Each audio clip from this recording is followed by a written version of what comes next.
Shields up, Ironbreakers. How's everybody doing this fine Thursday afternoon? Hopefully you're all doing good. Hopefully you can improve on that. We have a bit of a show today, obviously. We're going to be doing Khan's Anvil. I know.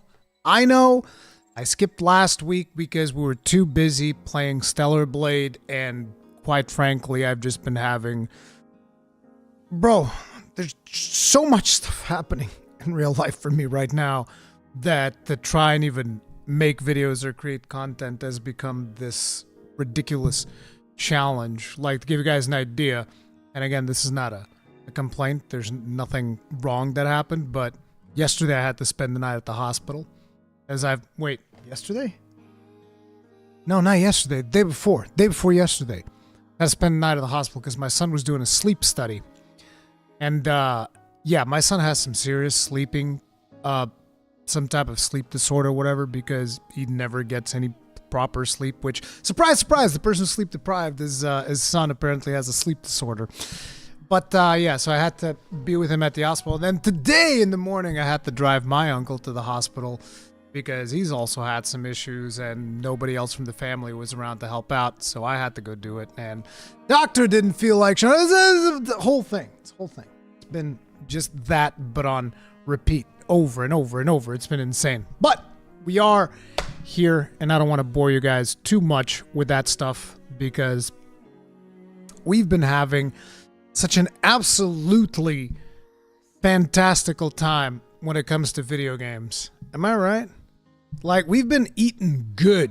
It's a shame the industry itself is not doing so good because obviously we still have the massive layoffs and whatnot, which really sucks that when we're getting so many fantastic games that the people working on them don't really have the type of job security that we would like, which would obviously develop a little bit more creativity. Because let me tell you, when you don't have job security, it's very, very hard to stay motivated to do any type of creative work. And I'm surprised that creatives are even able to put out any type of video game in the current climate of the industry, let alone put out such bangers as the ones we've been getting throughout the year, which has been absolutely fantastic. Good, it's a friggin' gaming feast. Yeah, it is. I actually subscribed to Final Fantasy XIV yesterday because just because I want to go do the Final Fantasy XVI collab. I was like, oh man, here we go. And then I jumped into the game and I was like, damn, I don't remember how to play. This is going to be rough. I'm just going to go warrior and monkey flip all over the place. I think that's the best way to do it. But yeah, I literally subscribed just to go get the Clive outfit and all of that. But yeah. Hope you don't mistake Sony canceling projects as Sony not making money. I thought Square was the one canceling projects. Too long. I don't really participate in the console war or the culture war for that matter. I don't really participate in those things. I think it's a waste of time.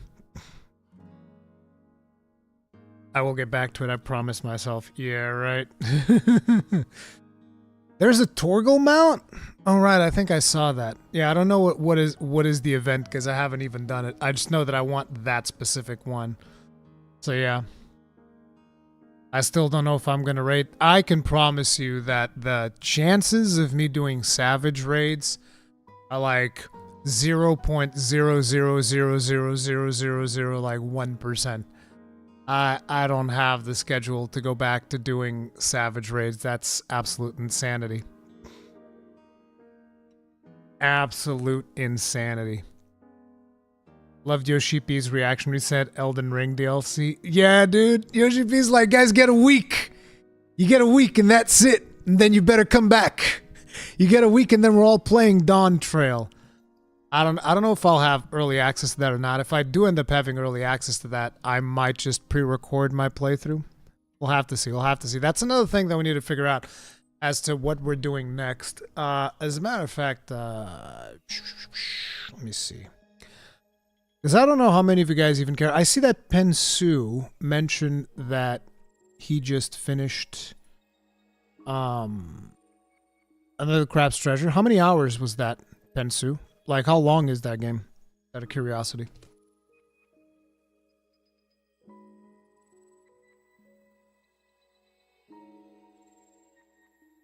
I want to, but it took so long for P9 to 12 for my group. Yeah, Bix, it's insane. Like, and the other thing is if you're somebody who's just doing it a little bit more casually, you're expected to basically just follow the guides.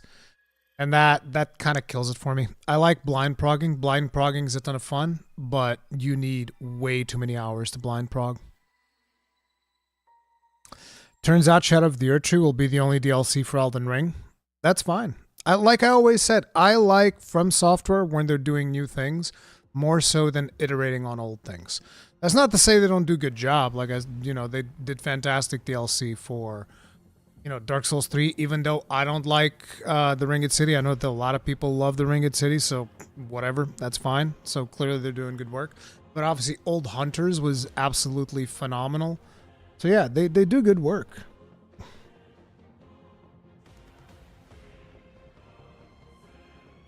Ruri, I'm following your long shelling guide, Months in a World, and enjoying Gunland so far. I hope you continue enjoying it, dude. Gunland's a blast. I checked Morty's review, said it's around 18 hours. Okay. Are you going to be talking about the Visa debit Square Enix payment issues? I've heard something about Oceania having problems, Tanya Raven. Is that what you're talking about?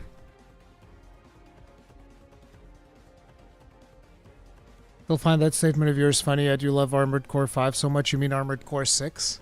Yeah, Armored Core 6 is absolutely amazing. Armored Core 6 is absolutely amazing. But I don't know if 7 would be as good, if you get my meaning. But, like I said, I like Armored Core 6, but for instance, I like Elden Ring more.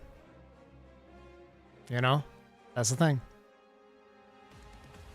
Yeah, but it's everywhere. In North America, too. Oh, interesting. I was not aware of that. Bro, what is it with Final Fantasy XIV and being able to, take money away from people? Blizzard is like a factory at extracting money. They have a whole production line of extracting money from you in ways that you don't even intend. On the other side, here's Final Fantasy XIV where people are like, I want to give you money. And Yoshi P's like, no, it's all good. We're good. We're fine. We're okay over here. We don't need more. 14 doesn't want your money. Yeah, dude. People always talking about how it takes them some kind of scholarship degree or some bullshit to create their account on MogStation. I'm sorry to hear that, Tanya Raven. I use Krista. I use Krista because I can use PayPal directly on that. So usually I use Krista to resub. I'd love to do blind, but unfortunately I have a job. Yeah, dude, it's rough, dude. Hey, Herman, what's up? Take my money. I see card unavailable. Yeah. The Summer Games Fest is June 9th. You think we'll see Wilds at the show? Highly likely. Considering that they were at the Game Awards, it's the same organization, Game Awards, Summer Game Fest. So yeah, I think it's highly likely that we'll see it. By the way, the soundtrack that we got going on the background is Stellar Blade. I figured it'd be adequate. Such a banger soundtrack, dude. So friggin' good.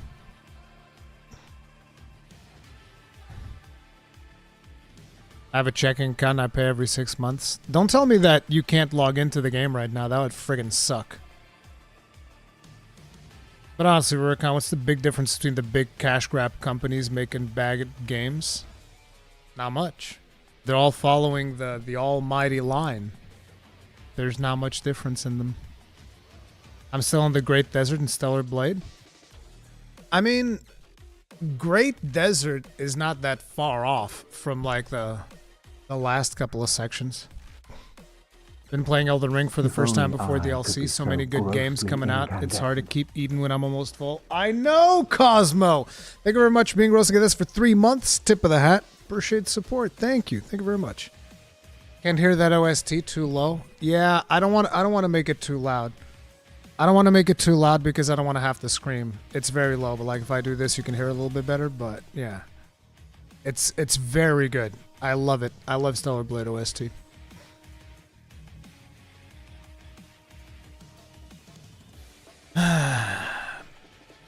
But Kegren was talking about the unhinged people putting bounties on grums. As like, this just goes back to the whole culture war conversation. People are getting so absolutely insane if only with I this could stuff. be so grossly incandescent. Oh, here we go. Zenokirio. Thank you very much for being Roscas for 4 months. Tip of the hat. Appreciate the support. Thank you. Oh, looks like there's actually news. Dude, I just received an email about something that might be important.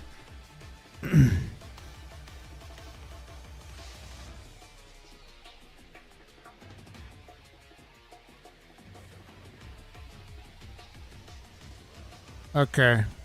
So, I don't know how many of you guys bought the deluxe edition of Baldur's Gate 3, but I bought it because I wanted to give some extra support to that team, and I also wanted to get a physical copy of Baldur's Gate 3. It was probably my last physical purchase that I've done, because ever since then I'm considering like giving up on physical almost. I'm like this close to giving up on physical media simply because, you know, publishers aren't really putting full games on discs anymore. And it's like, if you're not going to put your full game on the disc, what the fuck is the point of me buying the physical version? That's the most stupid thing that you could... What? I'm basically giving myself additional hassle for no value whatsoever. Because, like, if you get a physical version and the whole game's not on disc, this now means that whenever you want to play that specific game, you need to swap out whatever disc you have on your console. So it's a bit of a hassle. And on top of it, you don't have the full game on disc? Well, fuck, it's like a digital version with extra steps. I don't need this. So it's very frustrating to you know, to think about that stuff. Remember when you ordered Fallout 76 and the box was a paper disc with a game code? Not for me. I think I have a disc of Fallout 76. I canceled PSN Plus because of price hike. Oh, we're talking about the Stellar Blades edition. Right. I got sidetracked because I received this email. But anyway, I bought the Baldur's Gate 3 deluxe edition for PlayStation 5, and it still hadn't shipped. As a matter of fact, dude, it's been very frustrating. Oh, that's another thing. It's been very frustrating physical copies. To give you guys an idea, I think I ordered Chained Echoes, the physical Switch version, fucking 2 years ago. I think this was probably 2 years ago I ordered that bitch. I still don't have it. I got scammed. And I actually saw a video the other day about that company. They're like First Press Games or whatever. I think it's a German company too. And those guys are apparently like, you know, they're running on like a shoestring budget. And it just fucking sucks. Because I'm like, I wanted to also buy, which one's called? Sea of Stars physical for the Switch. And because of the fact that I never received Chained Echoes, I was like, I don't know about that. I don't know about all that. It was not limited run. It was First Press Games. But yeah, I don't know what's going on, but like, people are crazy. But yeah, I bought the Baldur's Gate 3, and they just sent me an email saying that the PS5 orders for Europe and Oceania will be shipped this week. Will start to be shipped this week, which also means that there's some production issues in the US apparently, and those are not going to get shipped this week. So if you're in the US, sorry, your deluxe version's still going to take a while to get there. I have a PS5 digital. I don't care about physical anymore. I love the idea of physical. I love the idea that, like, you know, years from now, servers don't work no more. You just grab your copy and it's all there. But because of the way that just companies have been doing business online, you know, the game that comes out now, the game that comes out on release, and the game that you have, I don't know, a year after release, these are so different that it just doesn't make sense. It doesn't. I mean, if at least there's the whole game on disc, that's at least something. But a lot of people don't even have that anymore. So, you know. Not a fan of limited run either. They just had news come out that they're using burned CDRs instead of pressed discs. I actually saw a video about that right before we jumped into this. Like, that's got to be illegal, right? That you don't tell your customers that you're just selling friggin' CDRs instead of pressed discs. How's that not illegal?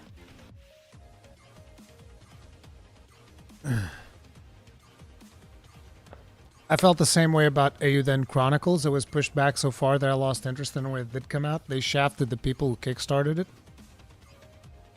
Yeah. There's this thing that games are released unfinished. Recently, Marques Brownlee talked about the same thing happening with consumer tech tools. Companies releasing half-cooked products with promises. Bro, Marques Brownlee just apparently bankrupt the company and everybody's upset. I thought that was hilarious, bro. There was some random person on Twitter that says, like, we need to be more responsible about making reviews. First rule, do no harm. And I was like, bro, you really think Marques Brownlee tanked this company? No, the company tanked itself because they put out a shitty product. The fuck are you people talking about? What are you smoking? You're insane. It's like, oh, I guess Marques Brownlee should have, like, not properly reviewed the product, should have, like, held back. You wouldn't want to bring the company down. Shut the fuck up. It's absolutely ridiculous, dude. Absolutely ridiculous. Have you seen the issue of Ubisoft removing the crew from digital libraries? We actually talked about that on the previous Cons Anvil. Yeah, it's bullshit, and it's probably illegal, and Ubisoft are a bunch of fucking scumbags, but that's not really new. We all knew that already, right? I mean, everybody was aware of the fact that Ubisoft are a bunch of fucking scumbags. It is what it is.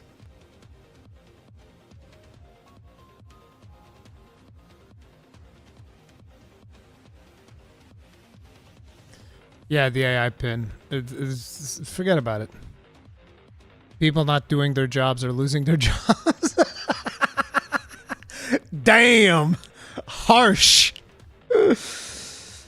Ubisoft is the worst video game company that I've ever set foot in the industry. I mean, I wouldn't go that far. They put out a couple of good titles, like Assassin's Creed 2. That's always the one that I go to, by the way. Whenever we talk about Ubisoft, it's like, man, you guys remember Assassin's Creed 2?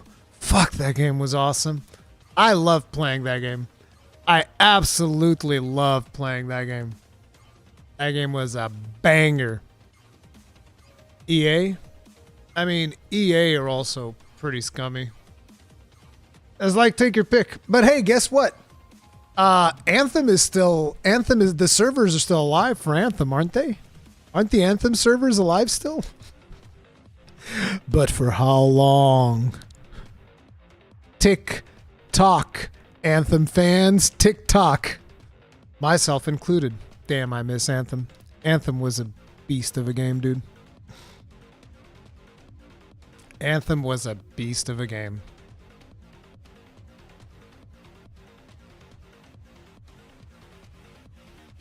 Child of Light was published by Ubisoft. I remember playing a little bit of that, but it wasn't really my my cup of tea.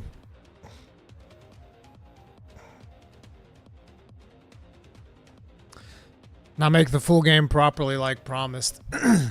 Yeah, let's just say that the release of Anthem was early access. Let's call it an early access release, and now you guys just need to go and make the actual video game. Paradox? You think Paradox is that bad to be lined up next to EA and Activision Blizzard? Capcom's the worst? Capcom's not the worst, dude. Shut up. Yeah, I wanted Anthem to succeed as well. I was rooting for him, but they fucked up so bad, dude. They fucked up that game so bad.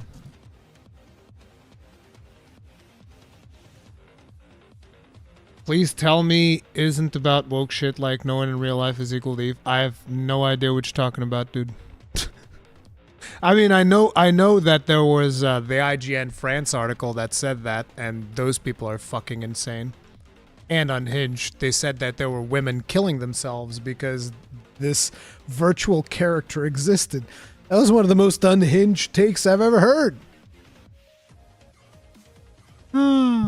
Whoa! Kitsuki TG! Thank you very much for becoming grossly incandescent as a thing! You Giga Chad! Raise your hammers for Kitsuki TG! Tip of the hat! Appreciate the support, thank you. Thank you very much. Rurikhan, will you be playing Dragon Age Dreadwolf? I don't know.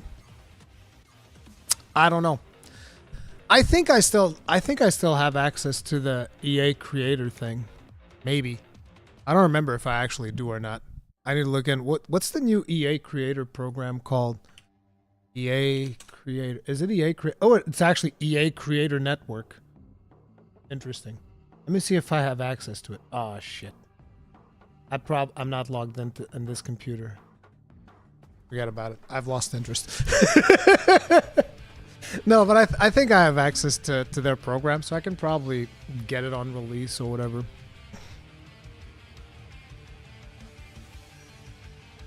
What about us guys then? Most of us are not like Kratos, Cloud.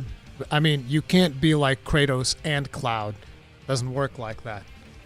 And me personally, I'm exactly like Kratos. Like if I was to take off my shirt, you wouldn't be able to handle this. You understand? I'm more ripped than Kratos. Kratos ain't got shit on me.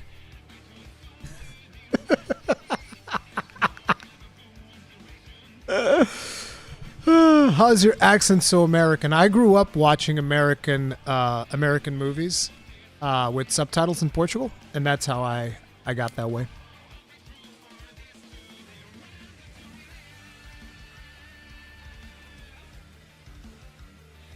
Wanted Wild Hearts to succeed even though the building aspect killed immersion for me. I actually love the building aspect. The thing that I like the least about Wild Hearts, besides its performance problems, was obviously the cooking. Bro, whoever came up with that cooking system, there was something wrong with that person. They were just like, I'm gonna make the most complex possible cooking system ever. First, you have to dry the food. After you dry it, you have to cook it. No, or was it cook it and then dry it? I don't know. And then after that, you have to pickle it. And then after that, you have to do this. You have to smoke it. And I was like, bro, stop. What are you doing?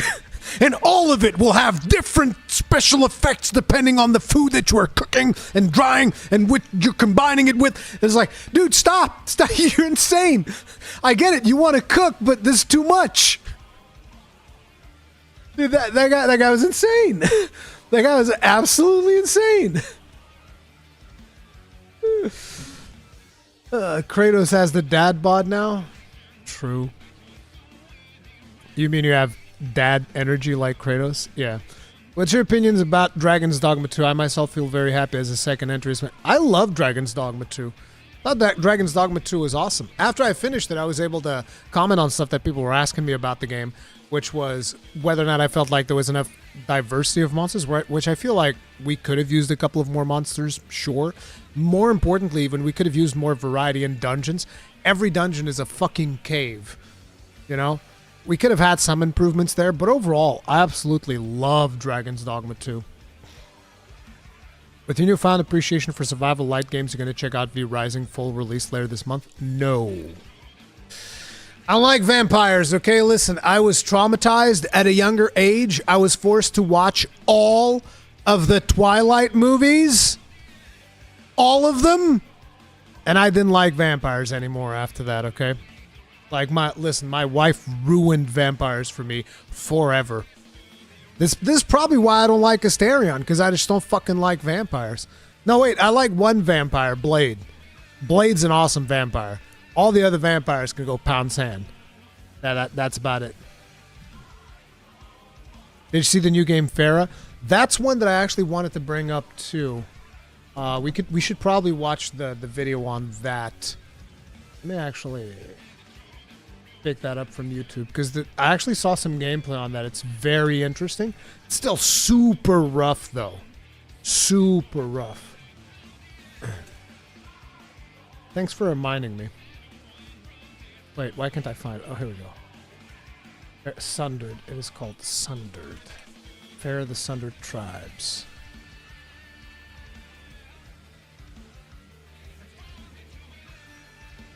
Massive damage games. Yeah, I'm gonna add that to the docket.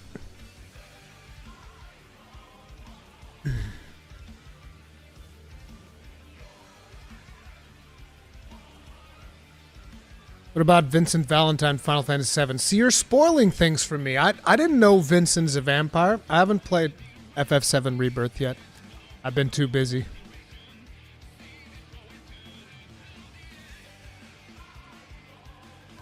Oh my god, you too. I don't know what you're referring to specifically. Oh! Did your significant other also forced you to watch Twilight? Good lord. You guys know that I always like to say this about Twilight, though, so I apologize to those of you who've heard this multiple times, but I have to say it again. There was one scene in the Twilight movies that I actually liked. There was one scene in the Twilight movies I was like, let's fucking, yes, this, now it's good, yes, let's go! Which is a scene where all the vampires start fighting and fucking killing each other, and you're taking out major characters. They're all dying, getting killed in seconds, and I was like, yes, kill them all! They're all like killing each other, and then at the end of that scene, it's revealed that it was all one big dream sequence that it was made so that they would they basically simulated the battle so that they would know how things would work out and make decisions based on that. And I was like, bro, this is the biggest... So it became like one of the scenes that I liked to being like the worst thing that I had ever seen. I was like, this is the biggest cock tease I've ever seen in my fucking life. Fuck these movies. They suck. They suck ass. God damn, dude.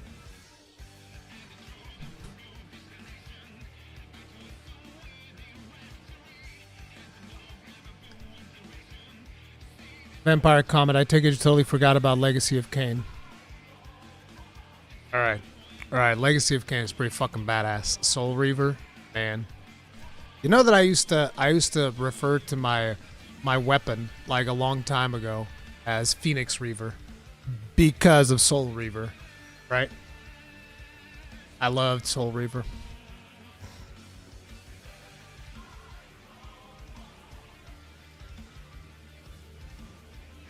The war turned out to be a vision of the future. Yeah, it was garbage. It was.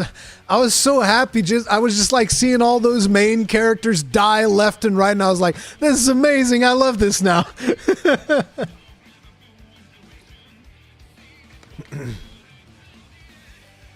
She also forced me to watch all the Harry Potter movies. That was also not fantastic. Leviosa.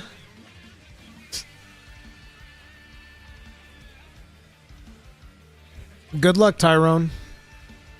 Why not stream Final Fantasy VII if you didn't finish it? Because the problem is that it's almost like you have a certain number of lives on YouTube, right? And me streaming Final Fantasy VII is me taking away one of my YouTube lives. I have to choose when I take hits and when I don't take hits. That's basically the way that it goes. It sucks, but it is what it is. Pretty sure Stellar Blade will come to PC, whoever is asking. I hope so. I think that'd be really cool. What about Underworld? I never watched that. I liked the one with Hugh Jackman. Which one? Van Helsing? Van Helsing was cool. I like that. That was pretty legit.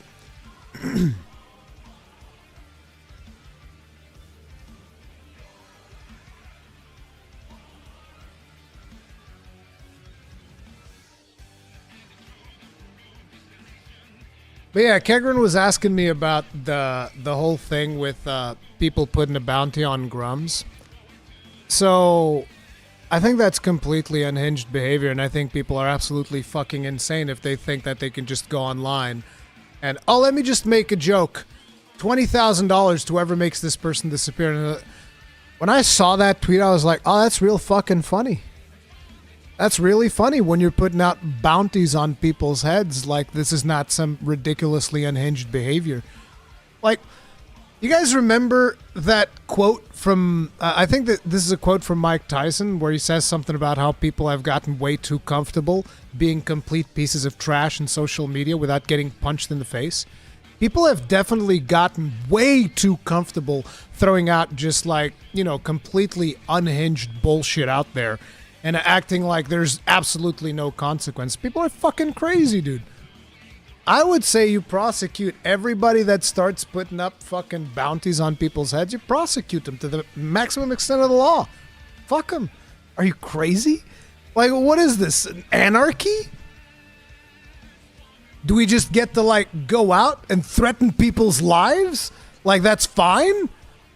Like, imagine suddenly if I started threatening people's lives in this chat. Like, what the fuck? What kind of unhinged behavior is that? People are absolutely crazy.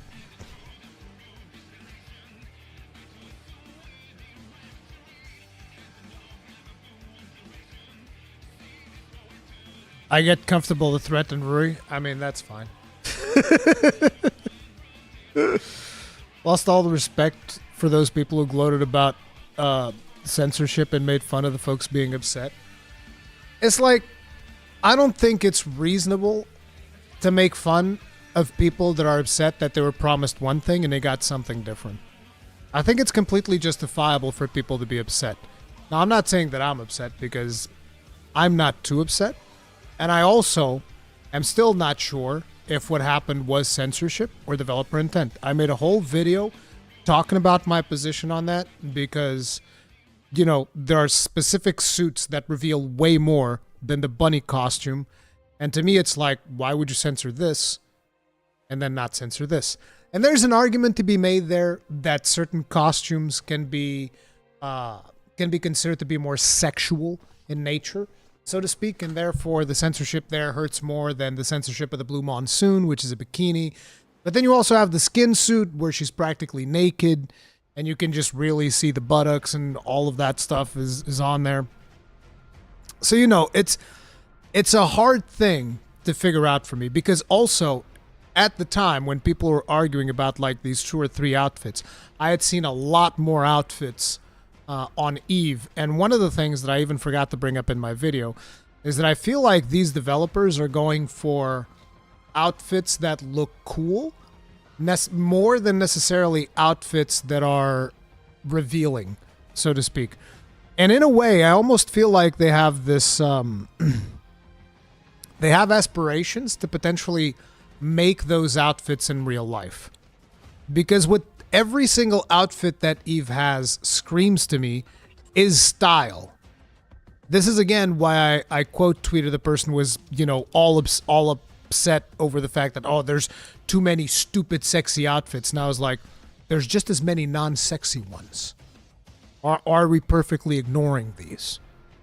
And things like this, my position on this particular topic is the reason why this week I've been called both a woke and the red pill.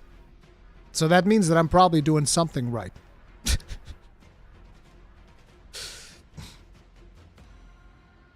It was 8 outfits total and the graffiti and the gore. The gore is another thing. The gore is another thing that I feel like it's not being properly represented, the issue of the gore. Because so many people are saying, they toned down the gore, this is completely unacceptable. And the reality is there is one outfit in which you can see the gore. You can see the gore in one outfit, in one boss, in the demo. That is the only time that you see gore, is one outfit, the skin suit, in the demo, in the first boss.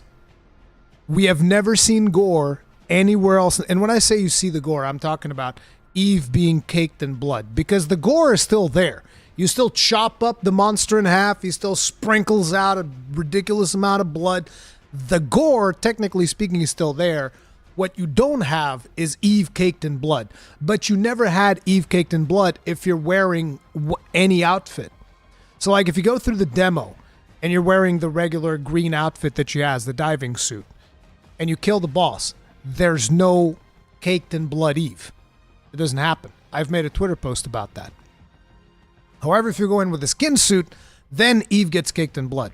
Which is one of the reasons why my theory with that was they probably went in with the idea, we could reward players for using the skin suit and they can get caked in blood.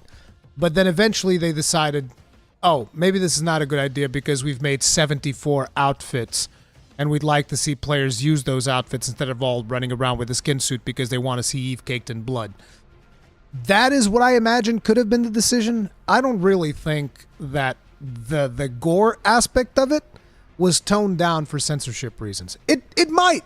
I don't know. That's the thing about this whole situation, is that a lot of people are assuming that they know everything. Like, there's people on one side that say this was absolutely not censorship. And then there's people on the other side that say this is 100% censorship. Me, I'm like, I don't know. I don't know if it was censorship or not. And if it was censorship, I'm against it. Like, if it comes out, like if the developers come out and they say, oh, we chose to censor this because it was too sexual or too revealing or whatever, I will go and I will sign Mark Kern's petition that moment. But all we have right now is he said, she said, Sony did it, they did it. What the developers have said is like, this was our intent. These are the outfits that we wanted to give you. Now, can the developers be lying? Yeah, of course they can. But the thing is, not that long ago, people were also assuming that I was lying when I said that I didn't know about microtransactions in Dragon's Dogma 2. And everybody came into my video and called me a liar without having any evidence that I was lying. That fucking sucked. So it's one of those situations where people have gotten very comfortable at just calling somebody else a liar. No? Is all I'm saying. But that's not to say that people don't have the right to protest if they feel they didn't get the product that they wanted. Which is why, like, look, if people want to protest, they want to sign the petition, they want to do all that, they feel like they're entitled to the previous outfits that are in the version 1.0 of the game. Hey, man, that's your right. And, it is what it is. If that's what you want, that's what you want. And I think you should speak your voice, and you should voice your opinions and scream it out loud. And I'm not going to make fun of those people. I'm not going to make fun of them. I think there's no reason to. Which I find interesting, that whenever somebody talks about how, either they appreciate the character of Eve because she's sexy and, she's a female lead, all of that. And they're like, man, I love Eve. Eve looks amazing, all of that. One of the counter arguments that instantly comes up, especially from like mainstream media writers and whatnot, and people that write for the big websites, the first thing that fucking incels is like, so the first thing we need to talk about when somebody is arguing whether or not they like a character is how much sex they have. You probably don't have any sex. How's this relevant to the conversation? Wasn't there somebody else who started talking about how sign this petition if you've never been with a woman? How's this relevant? Excuse, sir, I would like to know relevancy. Point of relevancy. No? Okay. It's just the whole thing where it's like ad hominem. Let's fucking go. It's the same thing where, whenever somebody doesn't like something that Asmongold says, what's the first thing that they say when they don't like something that Asmongold says? Look at his room. I bet he smells bad. It's like, wow, that's fantastic. It has nothing to do with what he said, but good job. Ad hominem. That's brutal. It's fucking wild. I'm more pissed they don't give us the angel outfit from the secret ending. The angel outfit looks fucking awesome. Yeah, I agree. That outfit's really good. People are really on edge these days, yeah. No deal breaker, yes. Stellar Braid's still awesome, but cancel the PSN for sure, just to be sure. I mean, you're entitled to do what you want. That's the thing. It's none of my business if somebody, like for instance, right? I've already said, it doesn't bother me that they added that extra bit of lace to the bunny outfit, because at this point in time, I still don't know if that was actual design intent or if it was censorship. If it was censorship, it will bother me, because I'm like, no, your design intent was this thing, and you censored it. That's not cool. That does bother me to some extent. Not too much, but to some extent. But at this point, I still don't know if that is the case or not, right? But fundamentally, how's it any of my business to dictate whether or not that bothers literally anybody that is in this chat or anybody else in the world? None of my business. If it bothers you, it bothers you.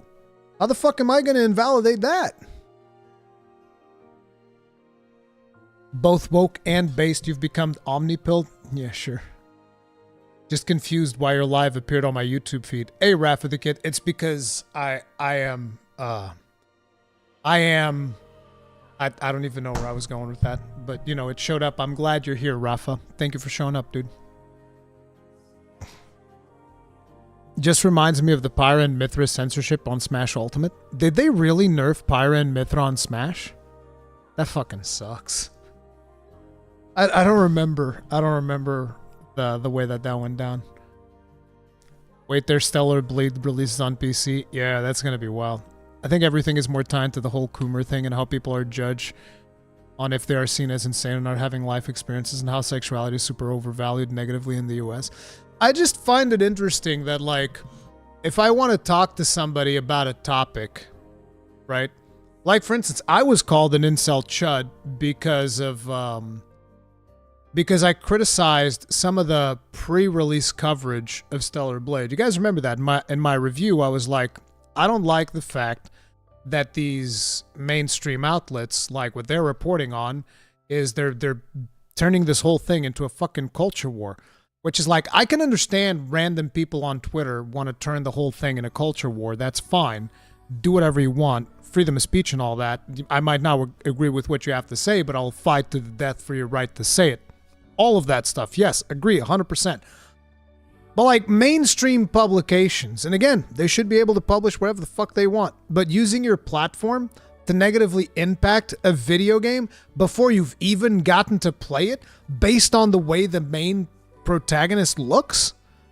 Yeah, that fucking pissed me off. That really pissed me off. I was like, that's fucked up. And it's like, hey, you're entitled to say it, but guess what? I'm entitled to tell you why you're wrong. It is what it is.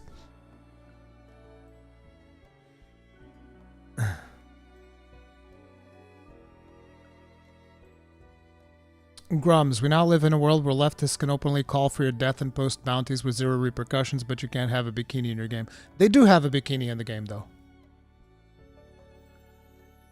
They do have a bikini. It's the Blue Monsoon. Married with children, incel, makes sense. Yeah, exactly. Exactly. Like I said, I've been called both red pill and woke. When the reality of the matter is, I don't take sides in the culture war because there's bad faith actors on both sides. And I'm not going to align myself with any of these sides because often I find myself that I agree more with one side on a certain topic and I agree with the other side on another one. So what's the point of taking sides? Eventually I'm going to be clashing with myself because I don't fully agree with any of these sides. They call you an incel and a coomer if you like hot women in video games. Yeah, it's one of those things. Like, I feel like people need to be able to listen more rather than assume, because people instantly assume everything. And another thing that I find to be a problem is when major gaming publications have disdain for gamers. I'm like, well, like for instance, right? I'm doing this stream right now. We're doing a gaming talk show where there's going to be people from all walks of life, but everyone in here, or at least most likely everyone in here, is going to be a gamer of some description. If I had disdain for you guys, I wouldn't put up this stream. Like, what the fuck is the point?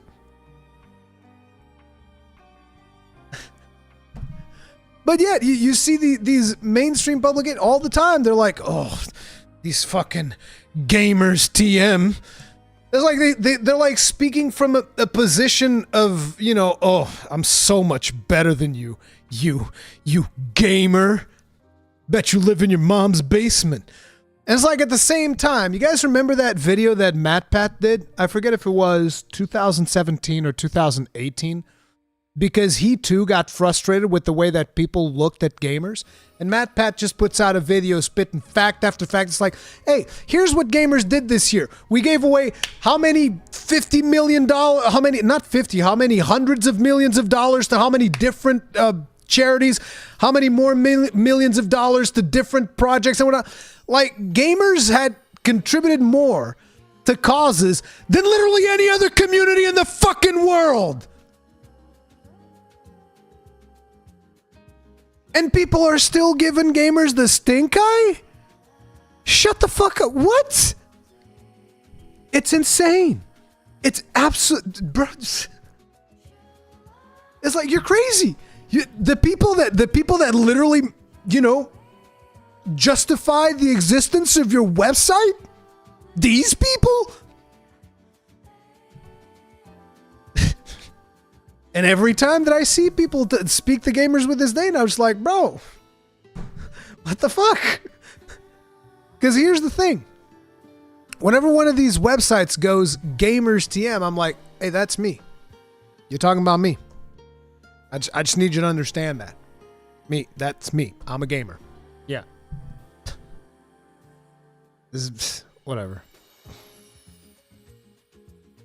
It is what it is.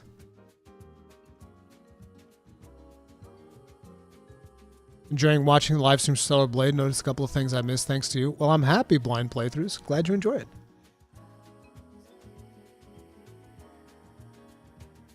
They don't want us gamers. They want different gamers. Yeah. Or you're a gamer, so your point doesn't matter.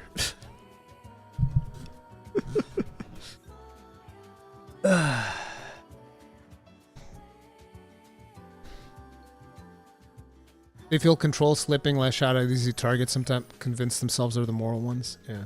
Great question. Do you know every Capcom game I know on Steam has lost launch DLC and mostly half of them aren't the good kind? What do you mean? Launch DLC?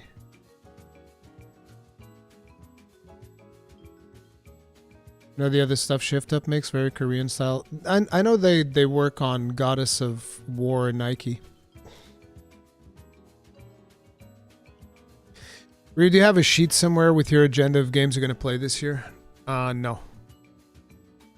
It's like I have some idea of the things that I want to play. I'm thinking that next I might do the crab game. Everybody wants me to play the crab game. And after that, we're probably going to do Stellar Blade. At the same time, I've gotten somewhat curious about Sandland because I watched Globku's review on Sandland. And I thought that looked fun.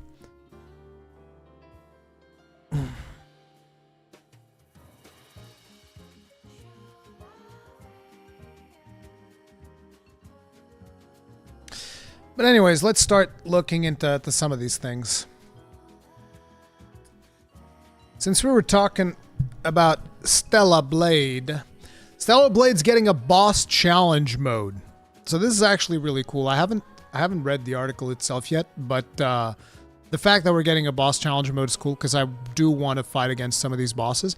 Now, the thing that I'm curious about is do we get like pre-made builds? Do we get setups and stuff? Because if they do it almost like what we had in the demo, I don't know if you guys remember what we had in the demo, but in the demo, they give you like a bunch of gear that you can like mix and match to do whatever you want.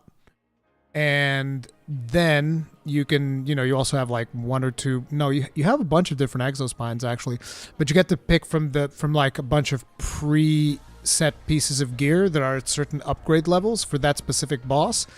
I think that would be the way to do it. Because like if you just give me the character that I have right now on Stellar Blade, I'm probably going to style most bosses. Because now that I know how to play the game, if you guys watched the last couple of streams, even on the last couple of bosses, we were just trucking through. Like, we didn't die more than once or twice on anything. We just shredded through those final bosses. It was beast mode.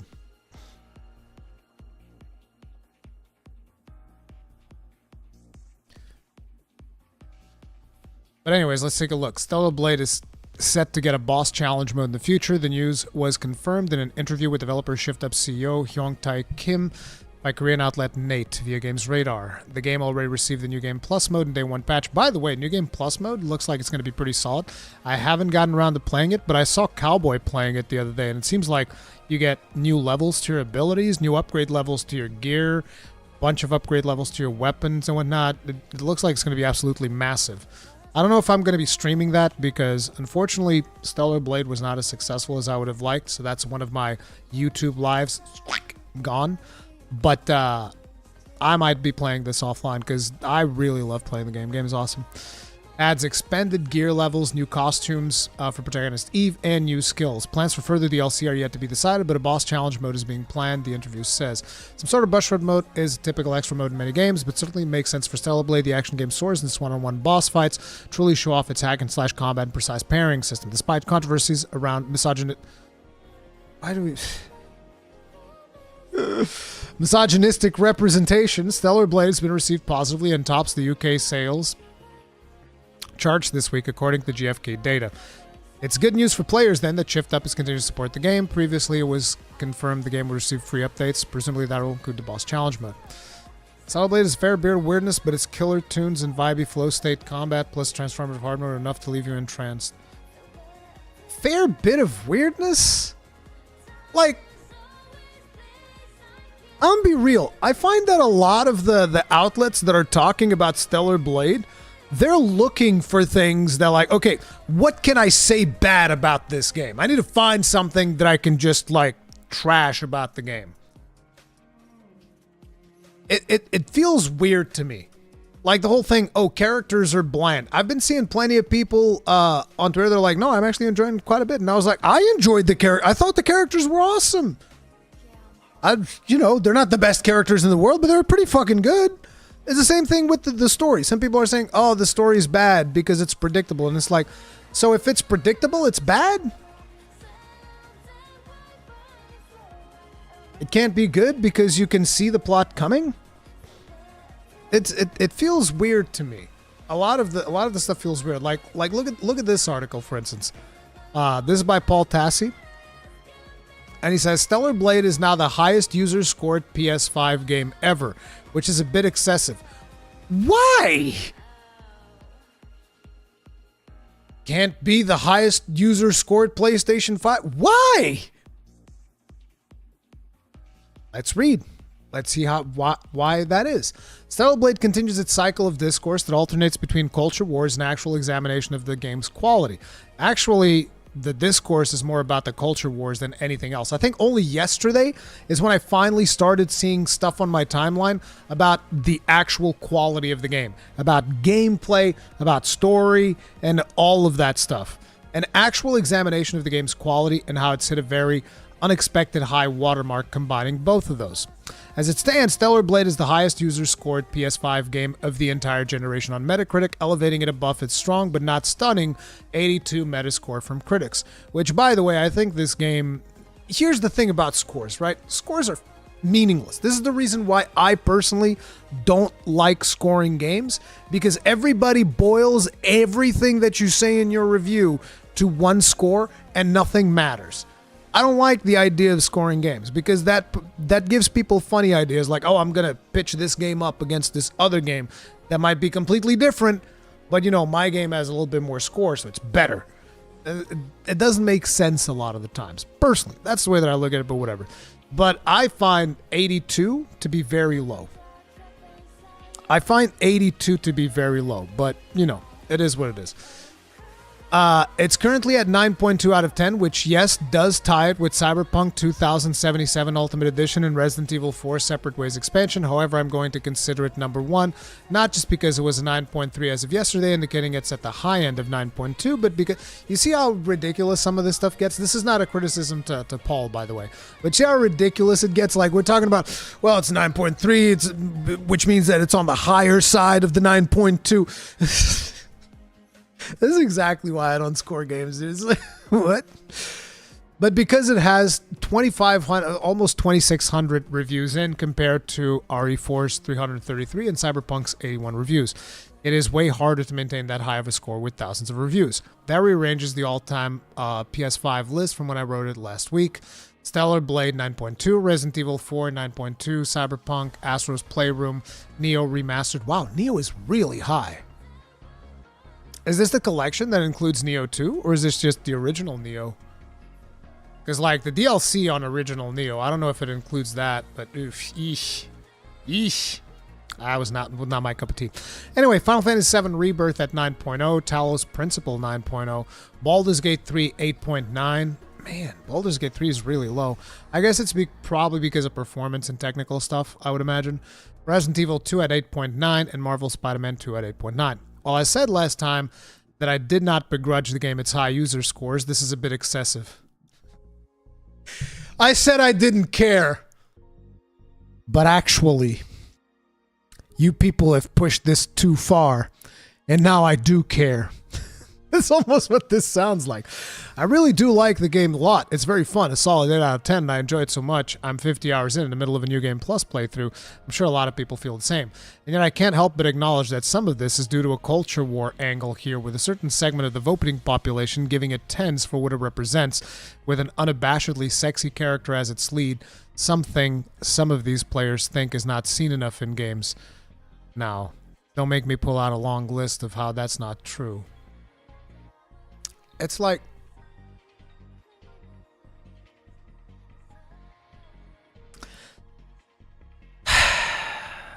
This part is very frustrating because it's like...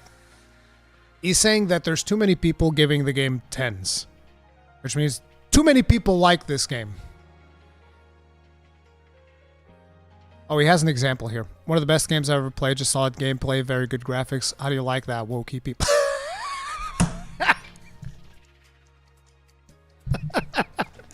Okay, now I understand. Oh man.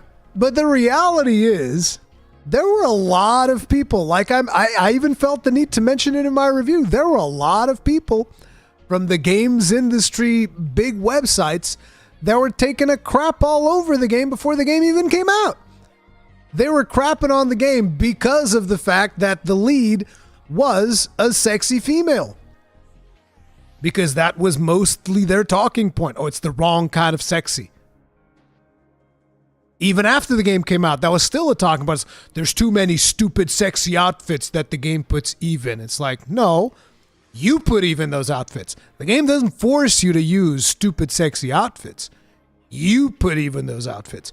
You don't even get those outfits just like, for playing the game. You have to craft them. You have to make a conscious decision to craft those outfits and then put Eve on them. For some of them, not all. Blue Monsoon, for instance, I think you get that one without crafting it. And then there's the one for collecting all the cans. You also get that one without crafting it, but you have to collect all the cans. But again, the game doesn't put Eve in those outfits. You, as the player, put Eve in the outfits. But, whatever. But in a way, you could almost say that, hey, this is the users correcting the score that a lot of you guys were bringing down before the game even came out. It's kind of like the world healing itself, balances out. But not to mention that it's like, why is 9.2 so high? I don't think that 9.2 is too high for the video game that you're getting with Stellar Blade.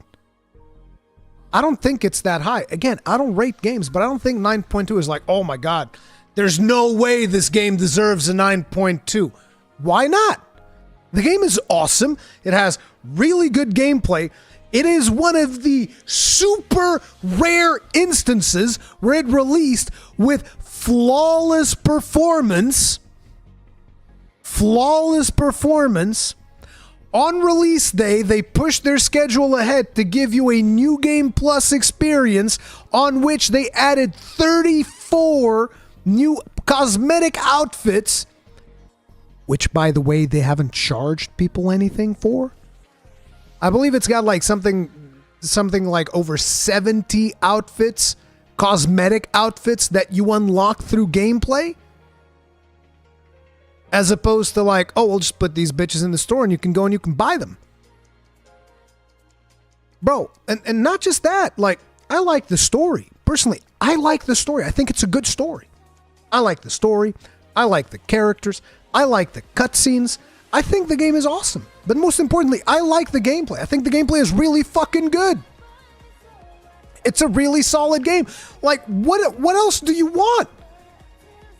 That's the thing. Why can't it be a 9.2 out of 10? Why is this such an unachievable thing?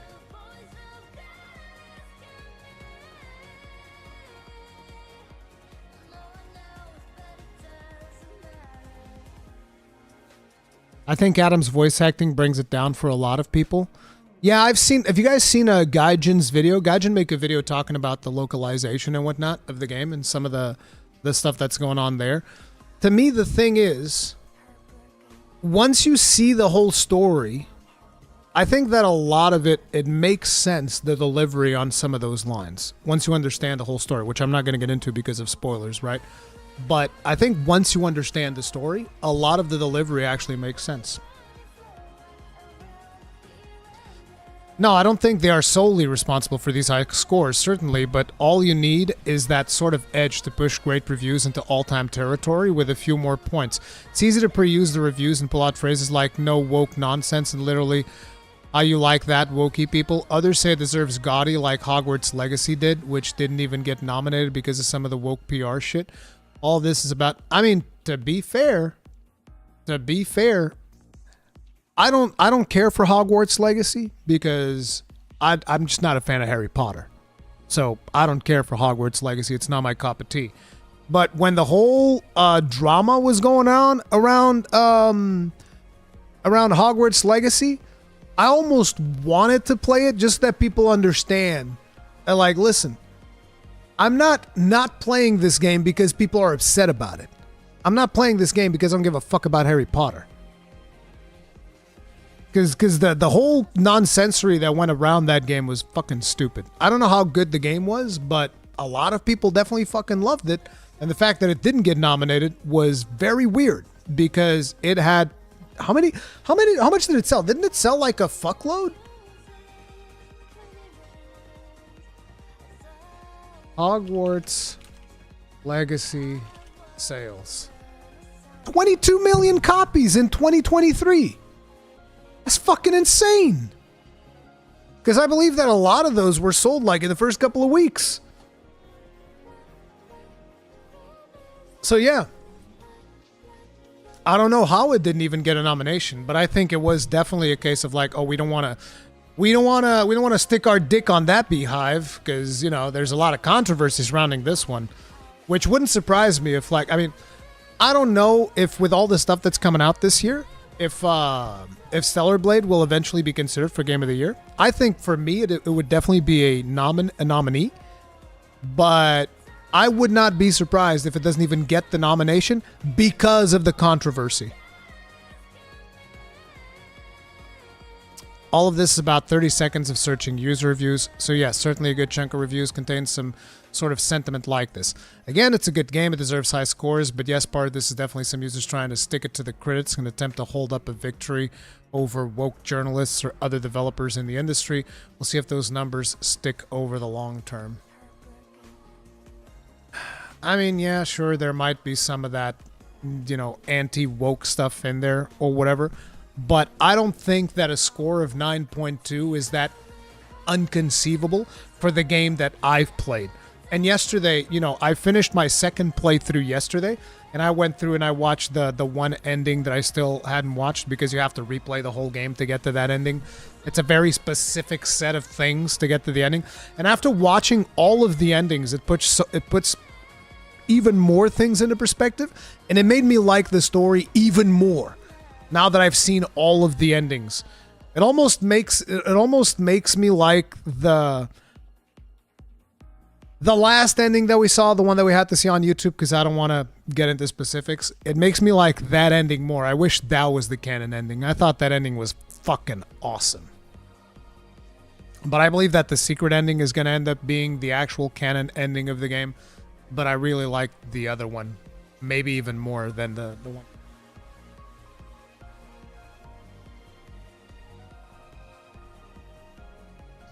I think Stellar Blade's the third best game I've played this year after Dragon's Dogma 2 and No Rest for the Wicked. Damn, No Rest for the Wicked is a gaudy for you instantly?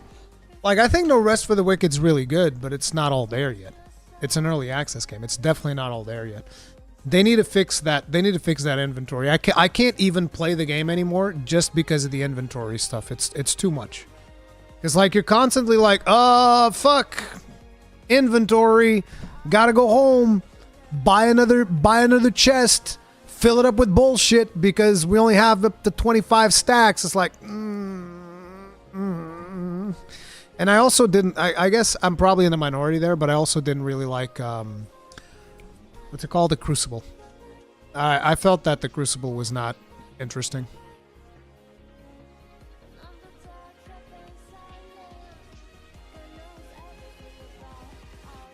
Rise of Ronin was awesome as well. Rise of Ronin was good. I wouldn't say it was awesome. But yeah, I think that Stellar Blade deserves the score it has. I don't give a fuck. I think that the game is way better than a lot of people give it credit for. It is way better than a lot of people give it credit for. And a lot of people don't even want to talk about it because of the culture war that is surrounding the game, and people don't want to get involved. I understand. I fucking understand. The amount of bullshit I've had to deal with in social media and in my comment sections over this nonsense has been extremely frustrating. Because, like, everybody just wants to... No, we all got to take sides in the culture war thing, and that's the important thing.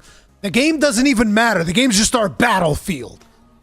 We're just here to fight a war. That's what we care about. And that is very frustrating.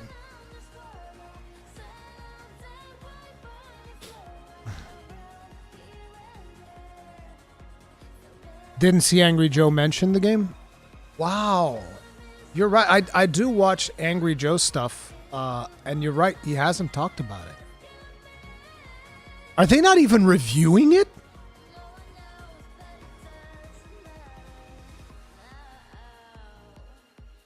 Is Angry Joe not even reviewing Stellar Blade?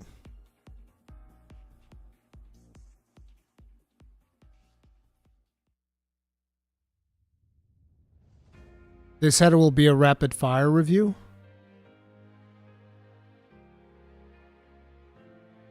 I wanted to see other Joe dressed as Eve. Bro, we need other Joe dressed as Eve. Come on, man. It will be done by Alex, which won't like it for sure. Why wouldn't Alex like it? I thought Alex likes, From Software type games. Not that this is a From Software type game. He's probably going to wait to see what the public opinion is and follow that. Is it really the way that it's been going with him? I mean, arguably, I mostly just follow like their news program that they do. Like whenever I'm working out, I'm like, okay, let me just spit a bunch of news at me. Let me hear it. The big guy Alex dressed as Eve. Alex is like the third guy on Angry Joe show right now. So there's Angry Joe, Other Joe, and Alex.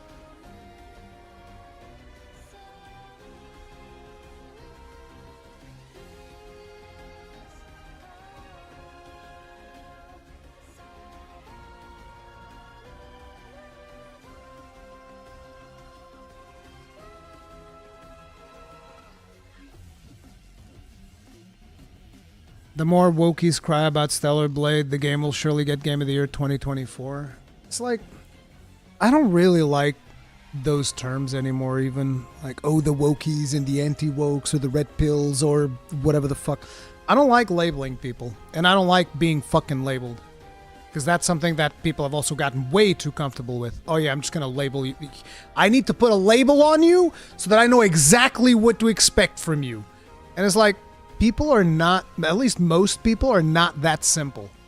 They might hold a certain viewpoint, but that doesn't mean that they represent the entirety of like either the woke or the red pill or whatever the fuck. Communists versus anti-communists. Jesus Christ. Let's get political in here. No, let's not. Culture war nonsense gets clicks. It definitely does. It definitely does. It's all about controversy. I'm actually going to make a video about that soonish. I wanted to make it yesterday, but I was just too tired. I could barely string 2 sentences together because of all the time spent at the hospital waking up.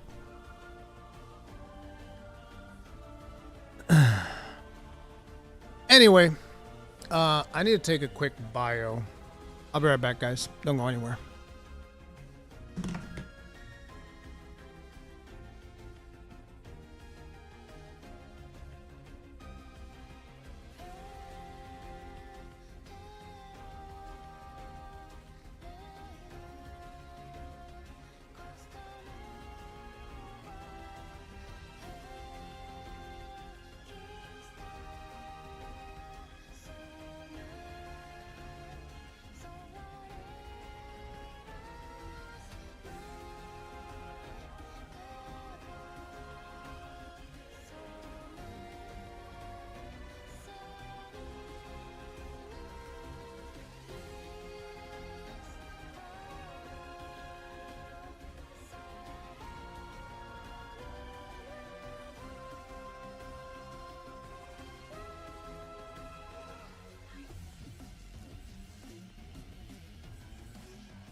Ba-ba.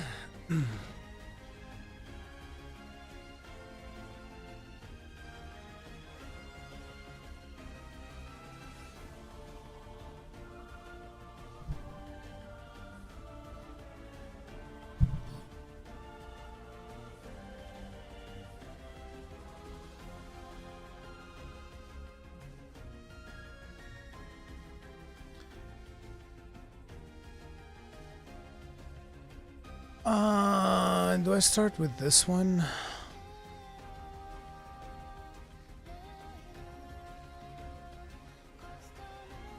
Yeah, we'll start with this one. So, I've heard a lot about this one. About how Final Fantasy maker Square Enix takes 140 million hit in content abandonment losses as it revises game pipeline.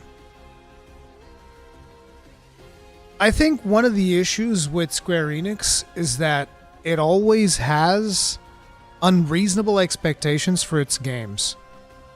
I think it's very rare that Square Enix has reasonable expectations for anything. Like, you always hear something about how, oh, this game came out and it only sold, 3 million copies. And you're like, isn't 3 million copies good? It's like, no, because we put way more money than 3 million copies worth. So, yeah, it's a weird thing when it comes to that. And we'll get into specifically the Final Fantasy VII Rebirth thing. But so, Square Enix has revised its approach to PC and console game development and absorbed 22 billion yen, approximately 140.9. Let's just call it 141 million. I mean, at that level, really? What's another $100,000? Come on. You're at 140 million. Let's just say 141. Let's just round that shit up. It's fine, okay? $141 million in losses. And what it calls content abandonment losses. In a warning to the investment community, the Japanese company said it would recognize the extraordinary loss for the fiscal year ended in March 2024. This is a result of a change in approach to Square Enix development, what it calls HD video games, PC and console, as opposed to mobile and MMO. So does Final Fantasy XIV not count as an HD game, even though it's got 4K resolution? In its note, the company said it wants to be more selective and focused in the allocation of development resources, and as a result of the close examination of its development pipeline with this in mind, is taking the multi-million-dollar loss. Square Enix did not name the canceled or rescoped in-development titles. Here's a statement in full. At the meeting convened in March 27th, 2024, the board of directors... Second TV... of Square Enix Holdings and Company Limited, the company voted, in light of the myriad changes underway in the environment surrounding its group, to revise the group's approach to the development of high-definition games with the intention of being more selective and focused in the allocation of development resources. As a result of a close examination of the group's development pipeline undertaken in keeping with this revised approach, the company expects to recognize approximately $22.1 billion in content abandonment losses on its books for the fiscal year ended in March 2024. In February, Square Enix had forecasted full-year sales of 360 billion yen, approximately $2.4 billion, up 16.8% over previous financial year. But a predicted profit would be a flat 55 billion, approximately 350 million. Square Enix said it was carefully reviewing its forecast to assess any impact from the write-down. Square Enix released a major title, Final Fantasy VII Rebirth, in February, but has yet to announce the sales figure. Some analysts have suggested it has struggled, a topic IGN recently investigated. Is this... They asked the experts, is given a shot in term, and Daniel Mod research says tweeted Rebirth was underperforming sales-wise. It was selling about half of what Remake sold in that time frame. Additionally, Ahmad said it was looking like Rebirth had a weaker tail than Rebirth's had prior to any release in subscription service such as PlayStation Plus. I mean, the biggest problem with Final Fantasy VII Rebirth, and we're gonna be getting into it, the biggest problem with Final Fantasy VII Rebirth is that it's a console exclusive. Let's just be real. That's literally it. It's a console exclusive. You were given money from Sony to offset the fact that you were going to sell, that amount of copies. And now you guys might say, well, Final Fantasy Remake was also a timed console exclusive. You're correct. But the install base was significantly larger at the time. So like, for instance, PS4... I'm just going to Google this. I know it's not going to be super accurate, but it gives you an idea. 117 million. Let's take away the 17. Let's just take away 17 million and say that that's where we were at when... Hell, let's take even more. Let's just say it was 80 million. And that's where we were at when Remake released, which probably is incorrect. We're probably closer to 100. But let's say that we're at like 80 million consoles when Remake released. Now let's look at PlayStation 5.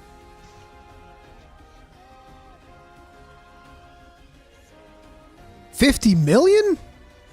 Really? That's actually quite impressive. I thought it was going to be way less. It surpassed 50 million units on December. Still, it's about half. Okay? Let's say the other number is probably closer to 100, like we said. So this is about half. So, you got half the install base. Now, it was over 100. PS4 was already over 100 remake release. Okay, let's say it's 100. It's half. It's half right now. We have half of PS4 units in people's hands. So half the sales, give or take. If it's less than half, you have a problem. If it's around half, that's pretty much what you would expect.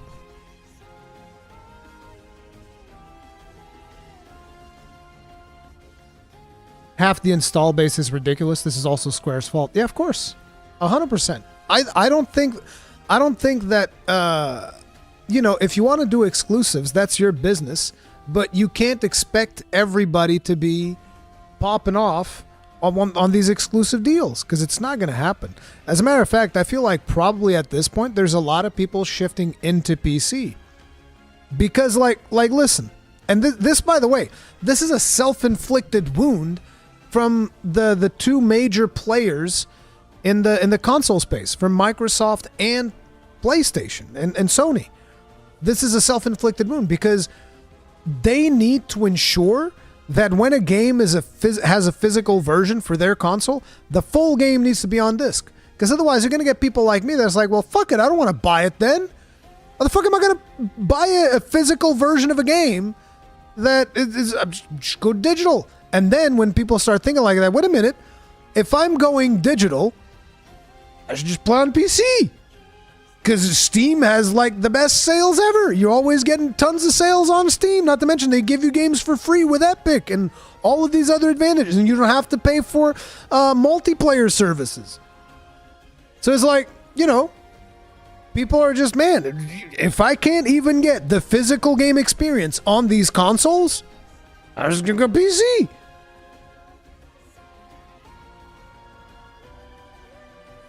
Square Enix released the major title Final Fantasy VII Rebirth in February. It's yet to announce sales. Some analysts suggest it's struggled. Other games released in the current financial year include Final Fantasy XVI, Final Fantasy Pixel. Final Fantasy XVI is another one, dude. That's another one. The amount of people that tried to gaslight you into believing that Final Fantasy XVI is a bad game. What the fuck? Final Fantasy XVI was amazing. People are crazy. People are unhinged. You guys remember when 16 came out? Everybody was saying bad game is bad. Bad game, bad. Is not good. Not a good game. It's a bad game. It's bad. 16 was mid as fuck. I completely disagree. 16 was awesome. I'm going to be real. Didn't like the story at all? I don't know what to tell you. I liked the story. I thought it was good. Not a real Final Fantasy.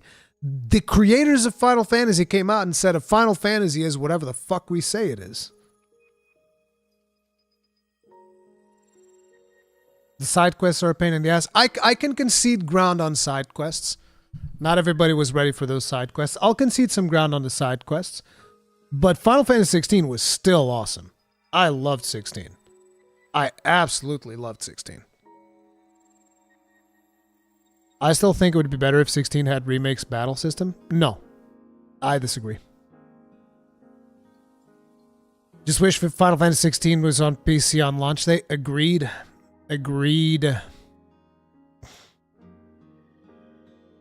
Might as well be DMC. That's fine. That's what it was. They sold it as an action game. They didn't sell it as an RPG.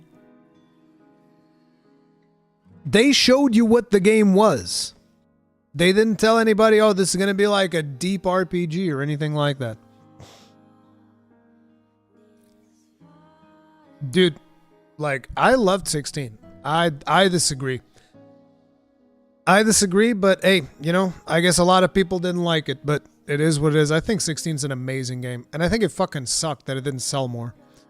Final Fantasy Pixel Remaster and the Splatoon-style multiplayer game Foam Stars. Now, this one I don't think should be doing all that well. Dawn Trail, the expansion for ongoing MMO Final Fantasy XIV, launches next financial year, late June. Square Enix also has Kingdom Hearts 4, the third game on the Final Fantasy Remake trilogy, and Dragon Quest 12 in the works. Like I said, what they need to do at Square Enix is stop it with the exclusives. You want sales? Put your fucking games on Steam. I'm not saying don't release on consoles. Release on both consoles. Release on PlayStation 5, on Xbox, if you can get it to work. Put that bitch on Switch too. But release on PC as well. You'll get so many more sales. And see, this is probably what this next article is about, because they even say right here, Final Fantasy VII Rebirth sales are fine, but it's no Dragon's Dogma 2. It's natural that everyone's been a little bit antsy about Final Fantasy VII Rebirth lately. For weeks, analysts and fans have been discussing the game's potential underperformance compared to its predecessor, Remake. Amid worries this might impact the future of the 7 Remake trilogy, today we got a little more data on what's really going on here. Though the jury's still out on how publisher Square Enix is looking at the numbers. They Circana published this monthly video game consumer spending report for March, which offers insight on the U.S. market calculated by dollar sales. One of the more notable games in the rankings this month was Final Fantasy VII Rebirth, which reports have suggested isn't selling as well as Square Enix would like, despite critical acclaim. Without actual sales figures, it's difficult to tell, and our analysis a few weeks ago indicated that it's doing fine, just not gangbusters. Wait, what the fuck? You said it was underperforming. What do you mean fine? We just went through this article where you said it was underperforming. What? Okay. Today's Circana report paints a similarly perplexing picture. Rebirth is still the 4th best-selling game this year so far, but it's the 14th best-selling Final Fantasy game ever. Well behind Final Fantasy 15 in first place. Wait, what? Final Fantasy 15 is the most sold Final Fantasy game ever?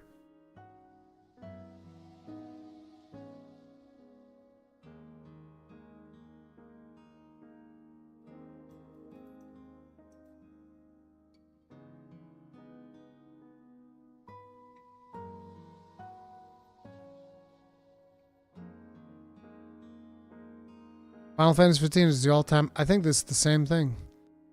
All-time. Final Fantasy 15 is all-time. Dude. I remember saying I really liked Final Fantasy 15.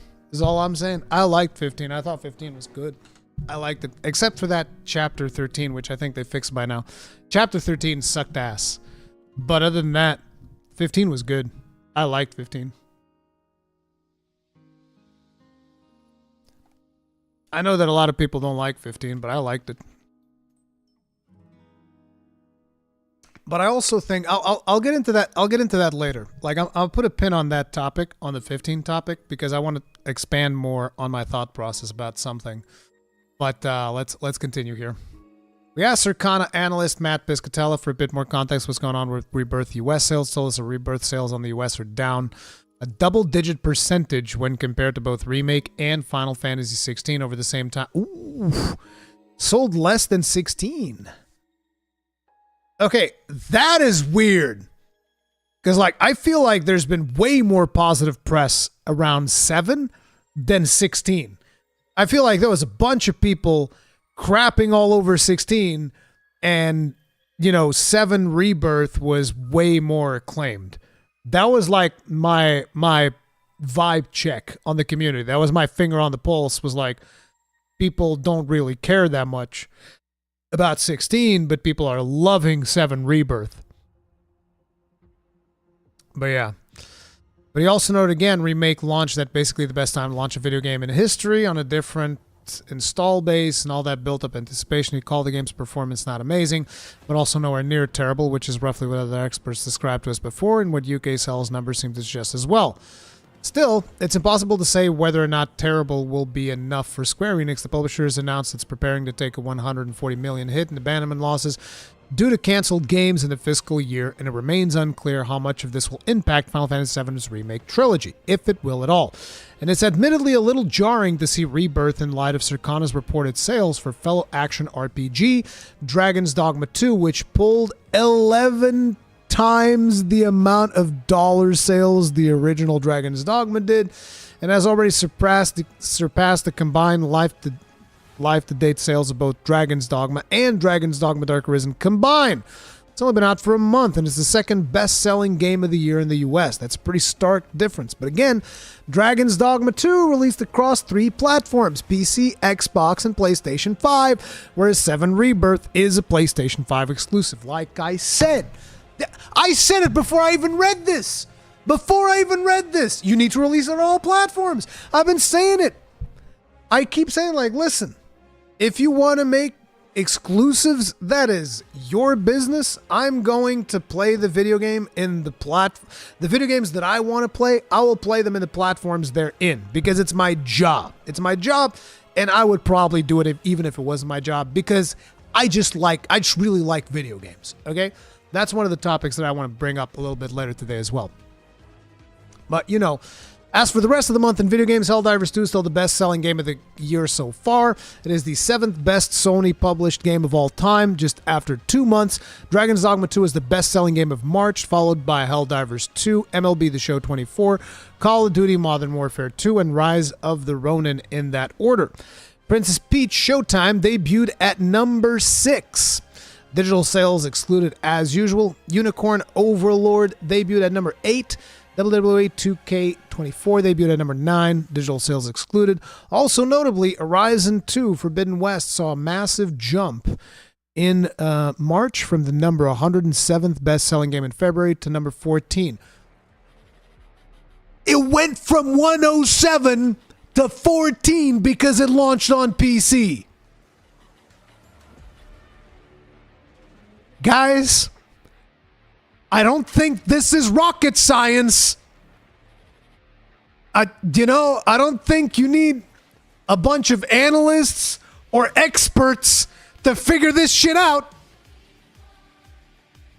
I'm just saying, because I'm not an expert, and I called it out before I even read the fucking article. And if you still can't see the picture by now, don't know what to tell you.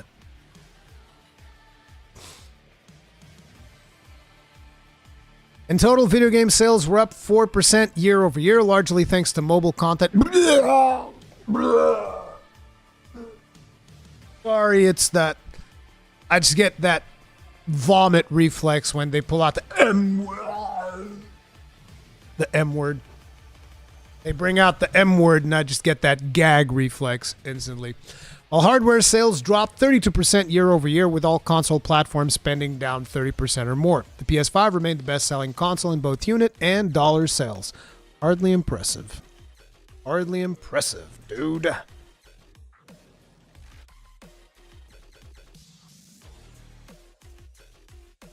People give shit to Xbox a lot, but I believe what they're doing with Day 1 PC and Xbox is the way. They just need to have better quality control. Maybe. Antonio says exclusivity isn't the problem because Sony already have successful exclusive games.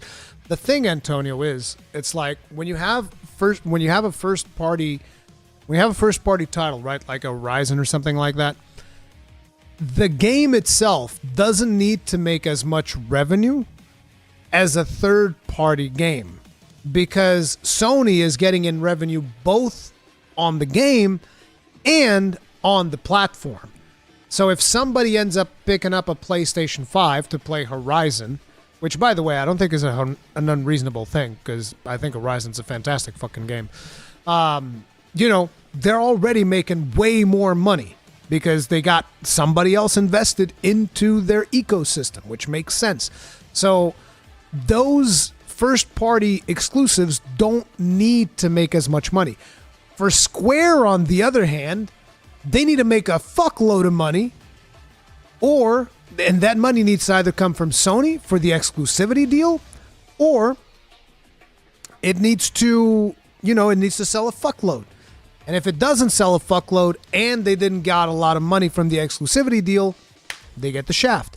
But as you can see, just releasing on PC, it raised Forbidden West from 107th best-selling game to number 14 in 1 month. That motherfucker jumped like almost 100 positions just for releasing on Steam. Making multi-platform games can also keep people like myself from buying games. It's like I don't know what to tell you, Antonio. The thing is, I don't think, and by the way, don't take this as an insult, but I don't think you're the majority. I'm not the majority either, don't get me wrong, but I don't think you're the majority. So I think it would be a net gain for them overall. After buying a multi-platform game on the Wii and experiencing the worst experience, I avoid multi-plat games. I mean, your list of games keeps dwindling if that's the way you're going to go, but hey, that's your prerogative. But yeah, the Wii was not... The Wii was a terrible console for multi-plats in general, though. But let's just be real. I'm not saying the Wii itself was a bad console. I thought the Wii was amazing. As a matter of fact, after playing shooting games on the Wii, I actually thought that, this was going to be the future. I'm surprised that by now we still, gyro aiming is not the standard. Because to me, gyro aiming should have been the standard fucking 10 years ago. It is so far ahead of, analog stick aiming.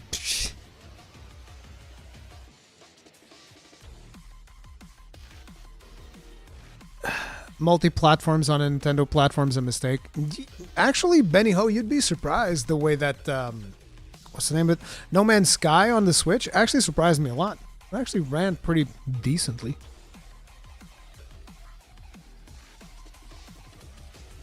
Rurikhan, imagine going to bat for waggling games. Bro, it's not waggling, it is gyro aiming, and gyro aiming is absolutely superior. Absolutely superior. When it's properly implemented, easily superior. I will tell you what, and this is gonna be a hot take from me, okay? Gyro aiming could probably beat mouse aiming. The only reason gyro aiming doesn't beat mouse aiming is because nobody's investing enough in the technology. Gyro aiming could absolutely beat mouse aiming. Easy.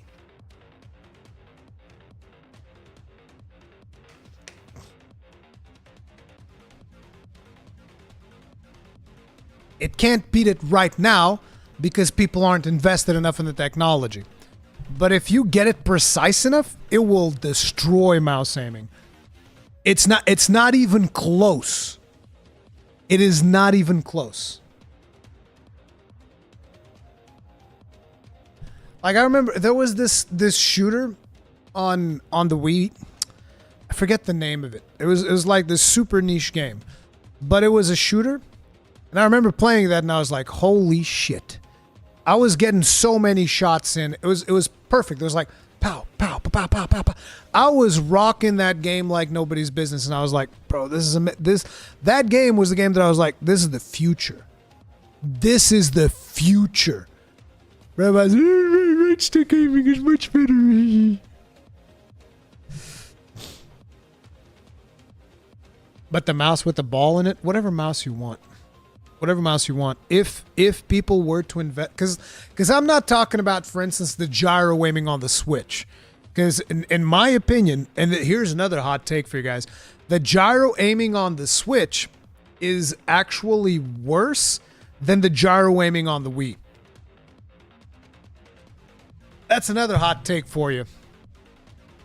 Can you say the same for AC6 gyro versus mouse? I already said that current gyro technology is not there yet. Because nobody's investing enough on it. That's the problem. If people invest enough to the point where gyro aiming was to become accurate, properly accurate, like, because this is the problem. I just told you guys. The accuracy on the fucking Wii, which is a console from, like, I think 2007, okay? The accuracy on the Wii's gyro, because on the Wii it was not gyro, it was the infrared lighting and whatnot, and all of that. They had the sensor bar on top, so the what do you call it? The accuracy was better. That one was better than the gyro on the Switch, which is also better than the gyro on the DualShock 4. Get in there and invest. Be the Silicon Valley gyro king. I can't, because people are too stuck in their ways. They want to have the right stick or the mouse. That's the problem. Why the fuck would I invest in that? It's a losing investment. What I'm telling you is that it could be better, but nobody wants to learn how to do it. Players don't want to learn how to do it. So yeah.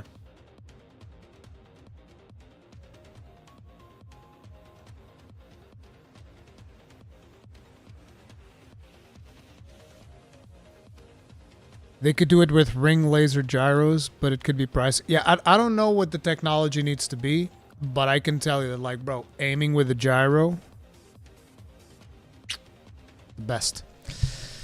But listen, the other thing that I wanted to say, right, when I was talking about how I like Final Fantasy 15, this is one of the interesting things that I find, is that I think a lot of people don't like video games anymore. A lot of people simply don't like video games anymore. And that's not me. I still like video games. I fucking love video games. I think video games are fucking awesome. And it's the best form of entertainment, by far. Out of any piece of electronic entertainment, video games are the best. And it's not even close. And I fucking love video games. And I feel like there's a lot of people that are in the medium right now that just, they don't like video games. They don't like them. They just don't like any video game. So every video game has a problem. Isn't it weird? Because like I think like, look, is Final Fantasy 15 the best Final Fantasy ever? Nah. Is Final Fantasy 15 fucking amazing? Nah. Is it enjoyable? Yeah.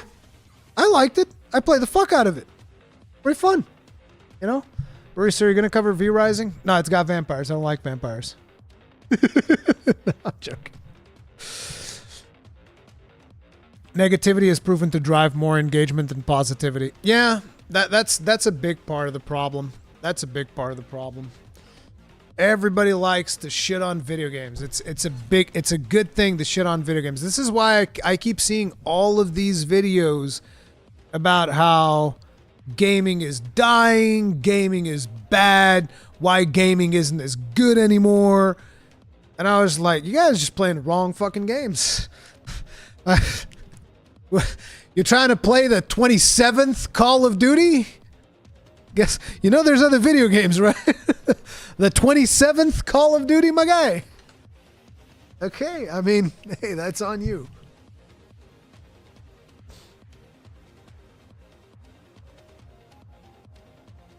Gaming is just a punching bag. Yeah, I think gaming this year is the best it's ever been. It's not even close. Gaming this year is awesome. I've noticed a lot of Griffin Gaming's chat just hate watches games now. Yeah, a lot of people hate watch games. It's like, oh, this game's so bad. Ugh. Again, even with Stellar Blade, we had a couple of those people who would come in and just be like, how can you play this? You know, the game's censored. Game's bad. And I was like, bro, game's awesome. I don't give a fuck what you're saying.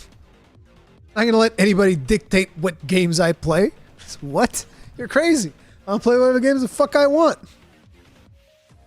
Let's be real. 2025 is going to be the year. I mean, 2025 is going to have one of the best games that's going to come out with Wilds, but I don't know if it's going to be as big of a year in games as 2024. What do we even have for 2025?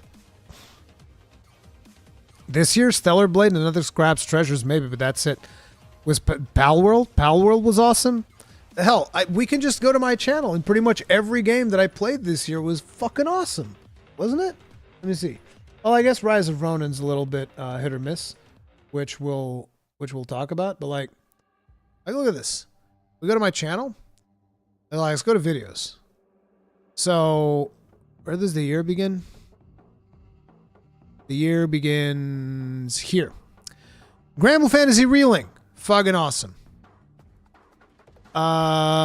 Exoprimal, Palworld, fucking awesome. Dragon's Dogma 2, fucking awesome. Enshrouded, pretty good. Rise of Ronin, okay. Helldivers 2, fucking awesome. Even this indie project from Deep Rock Galactic Survivor, this was pretty good. This is like, you know, we're going to get Elden Ring soon. No Rest for the Wicked is good. Final Fantasy VII Rebirth was good. Bro. Tons and tons of games.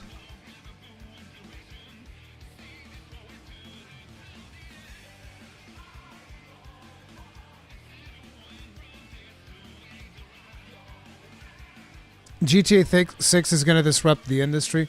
I couldn't give less of a fuck about GTA 6, to be honest. It's like, look, I like GTA 5 story. I thought it was cool. Grand Theft Auto Online, though, it was fun for like a couple of days. That was it. But you know that's what they're focusing on, right? They're focusing on Grand Theft Auto Online. That's what they really care. The shark cards, bro, that's what they want.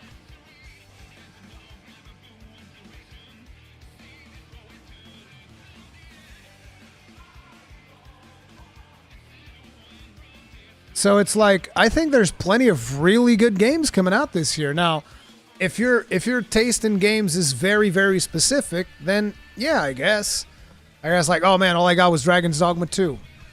I'm sorry, but it's like, I like a lot of video games. Like I just said, I like video games, man. And good video games are good video games. So I think gaming is absolutely booming. And I still have a fuckload of backlog to play. So I'm not going to be struggling for games in a long time.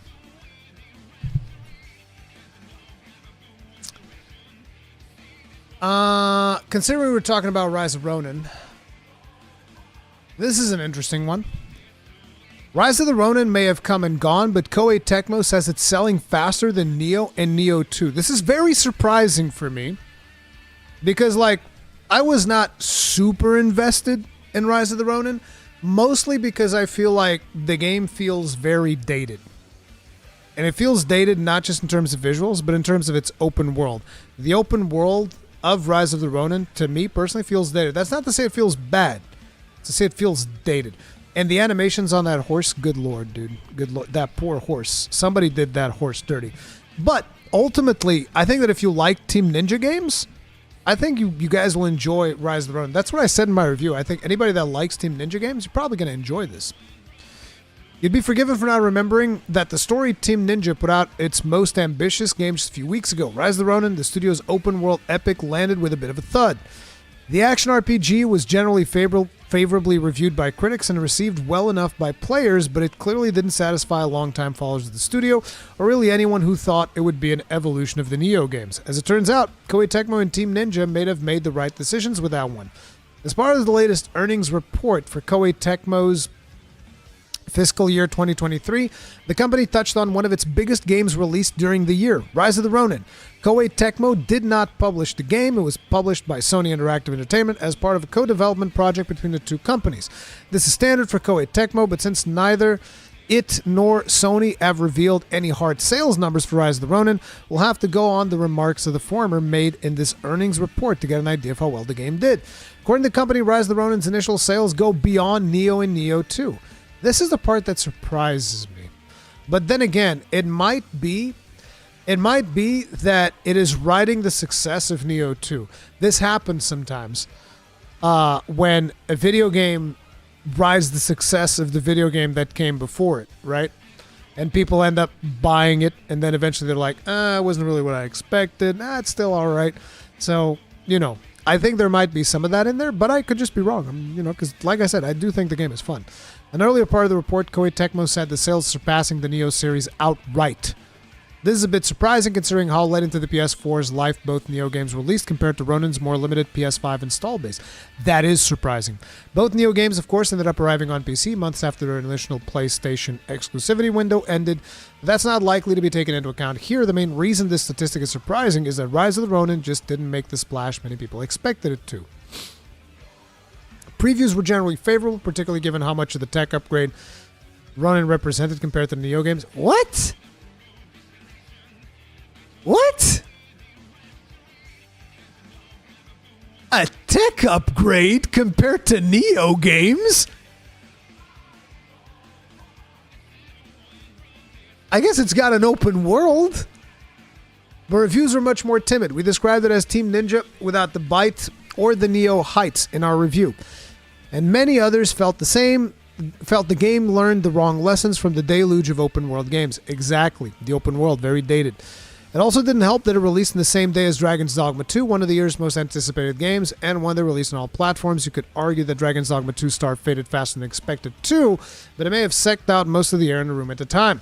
Fiscal year 23 was otherwise okay for Koei Tecmo, with higher net and ordinary profit than anticipated but lower sales and revenue. The main reason being lower than expected sales of new console games in the West, though that was offset by better mobile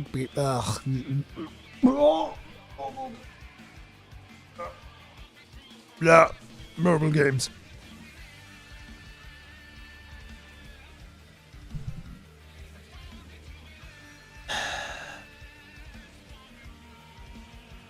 The dude that wrote this article didn't even play Rise of the Ronin.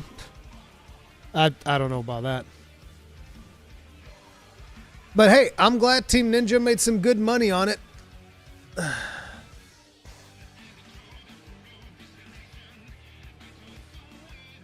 One of my favorite things about Rise of the Ronin was the introduction of the new weapon. Bro, the bayonet is awesome. Like just blasting enemies with a rifle, cold point blank, is just one of the most satisfying things.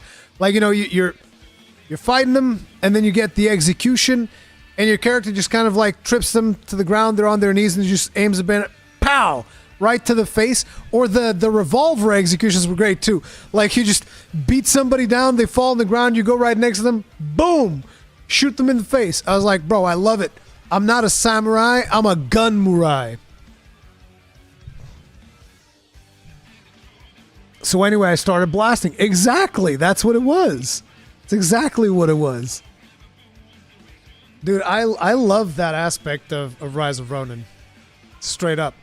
Like, being able to use the bayonet and a revolver, I'm like, I'm in. Get me in there. But, you know, I feel like the stance is a bit of a downgrade because it becomes a rock, paper, scissors. So that wasn't as interesting. But, yeah, it's still a fun game.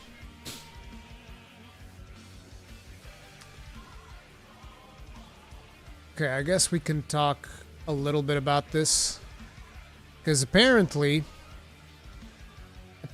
there's just too many fucking Nvidia fanboys. And this is why the next card that Nvidia puts out is going to cost $3,000. This is what you people are doing. You keep sucking on Nvidia's green dick. And you're going to end up with a $3,000 GPU. That's what you're going to get. That's what you're going to get. Is all I'm saying. Does it play like a Souls-like or just like a regular action game? It plays like a Neo. Plays like what you would expect Neo to play like. I do feel like not enough people take a chance on AMD, which I understand. It's a meaningful investment. You want to put your money on a sure thing. But at the same time, you can't just keep buying Nvidia GPUs. This is a problem. AMD confirms Radeon GPU sales have nosedived as part of its Q1 2024 financial report. AMD highlights that a decline in its gaming revenue is due to lower sales of its Radeon GPUs. Numbers don't lie, AMD is struggling to sell both its custom and discrete Radeon GPUs. To make matters worse, this decline in sales not only encompasses the past two financial quarters, but applies to year-on-year figures too. Try as AMD might to break the stranglehold Nvidia has on the GPU market, all of its offerings, from its best graphics cards to more budget-friendly options, are sadly failing to make a significant impact. While this chasmic gap in popularity has been well understood for some time, AMD's latest financial reports show how much of a problem Radeon is proving for the company's cash flow.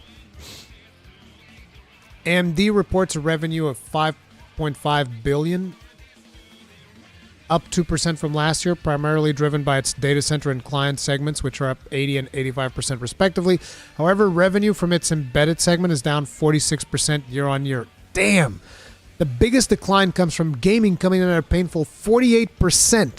By itself, this steep decrease is concerning, but paired with the knowledge that this is down 33% from previous quarters gives further cause for alarm. Suffice to say, Radeon GPU sales have nosedived. These figures confirm that it was partially gleaned by the Steam hardware survey, in which the Radeon 7900 XTX remains the only current generation graphics card from AMD to earn an individual spot outside of the nebulous other categorization. Even then, its 0.16% is nothing compared to other cards, with even the GeForce RTX 4090 proving more popular than any other AMD GPU. You see what I mean? 4090s! You motherfuckers are paying $2,000 for a GPU. You better believe Nvidia is going to enlarge that dick. They're going to make that green dick bigger. Okay? It's going to be bigger and thicker next year. All right? And then Nvidia is going to fuck you with it to the tune of 3,000 bones. That's what you're getting. That's what you're fucking getting. Sucking on Nvidia's green dick. This fucking sucks. While not confirmed, this continuous downward trajectory of Radeon graphics cards likely would inspire MSI to ditch AMD GPUs, with the possibility of other board partners following suit. Whether its upcoming RDNA 4 microarchitecture can turn the ship around remains to be seen. While this interest in discrete Radeon graphics cards is partially responsible for this decrease in revenue, AMD is also hurting from a slowdown in console sales. Both the like I said, a lot of people are jumping onto PC right now. They use costume SoCs, which is probably something custom chips that they use on the consoles. With Radeon graphics and recent sales figures for any of them aren't fantastic. Curiously, the popularity of the Steam Deck and other handhelds, such as a Rogue Ally, haven't proven a strong bolster. It's clear that a change in direction is needed for Radeon, and I hope that AMD can stage a Ryzen-style comeback. Like it or not, it's the only real competition Nvidia's GeForce GPUs have, given Intel still finding its feet with Arc. To the company's credit, it does put up a strong effort when it comes to rasterization, as we saw in our 7800 XT review. My 7900 XTX is pretty fucking good. It's pretty fucking good. I'm having a good time with that GPU. As a matter of fact, I can even stream on single PC, which is something that I wasn't expecting to be able to do because of the way that their codec used to work. It was not very good. The codec is greatly improved now, so that's good.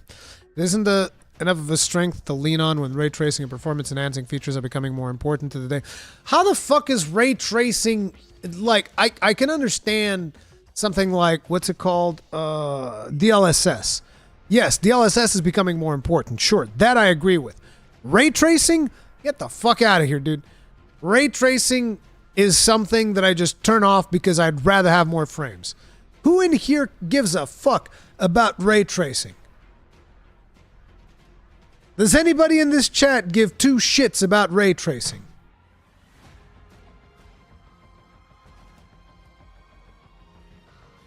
Trace my rays, daddy. Yeah. I use ray tracing. Do you care about it? Do you even notice the difference? Okay, there's actually a couple of people in chat. Okay, to your credit, there's a couple of people in chat that do care about ray tracing. Personally, I don't. I don't care at all. I turn that shit off. It's like, listen, if I can get solid frames with ray tracing, fine. If I see 2 frames drop, out the door. Out the door it goes.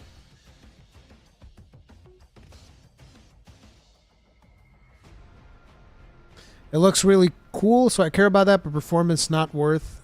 Yeah. If I can handle it, I want it on. The thing to me is, I just don't think... thing to me is, I just don't notice a significant difference from it, personally. I wouldn't sacrifice a single frame. Not a single one. For ray tracing.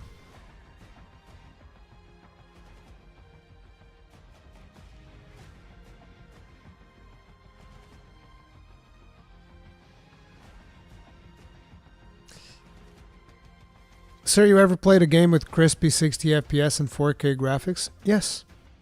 And ray tracing. Doesn't impress me.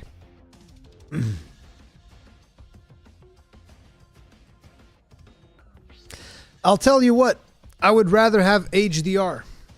I like proper HDR more than ray tracing. The problem is, because of streaming and all that, the whole setup to do a proper HDR stream is... nah, it's too much. It's too much. Too much hassle, which is why I usually don't use HDR. But I like HDR more than ray tracing. HDR is more impactful, yes. Yep, there it is. There it is. The problem with HDR, I see you there, Lee. The problem with HDR is that a lot of you guys have cheap TVs like me. My TV is cheap. But I've seen HDR on proper TVs, bro. Forget about it, okay? HDR is a more significant leap than ray tracing.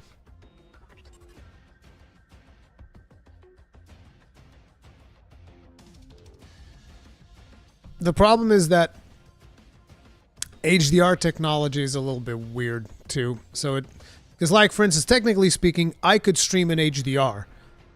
But the way that the capture card interprets the HDR, I've seen it and I was like, that don't look so good. I'd rather turn that shit off. I care more about your experience. What you guys are seeing is more important than my own enjoyment. Okay? So, join as a member and support me. I'm joking. But do hit the like button. You owe me at least the like button. You owe me that much. Okay? That's not entitled at all. You owe me the like button. I'm joking.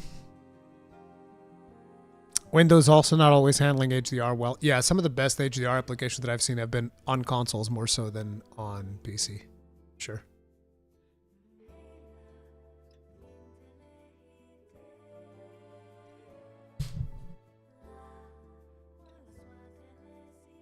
Doesn't all textures in game need to be made compatible with HDR for it to work properly as well? I don't think it works like that. I think it's a different thing. It's more about to do with the colors. It's not about the textures. It is not about the textures. It is about the color. It's a different thing.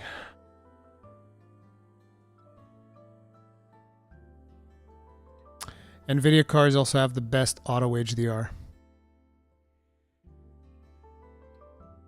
You're definitely giving the green dick that gluck gluck treatment, aren't you? I'm sorry. I was fucking with you. The gluck gluck.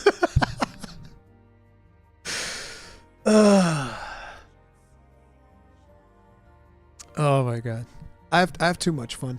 I just have too much fun, dude. I just have too much fun doing this, man. I love doing this.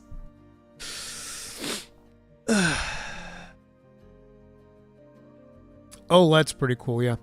And no, I'm not coming back to Diablo 4. This is just me being curious because I've seen this. I'm 100% not coming back to Diablo 4. Those motherfuckers are never getting me back. Listen, there is one way Blizzard would get me to play Diablo 4 again. They need to give everybody one season pass for free. They need to give literally every single player in the game one season pass for free for what they've done to me and to plenty of other players of taking our season pass token away. Fuck you. I will never forgive. I will never forget. I'm a petty bitch and I don't care. Fuck you. Give everybody a season pass for free. That's never going to happen because people are going to...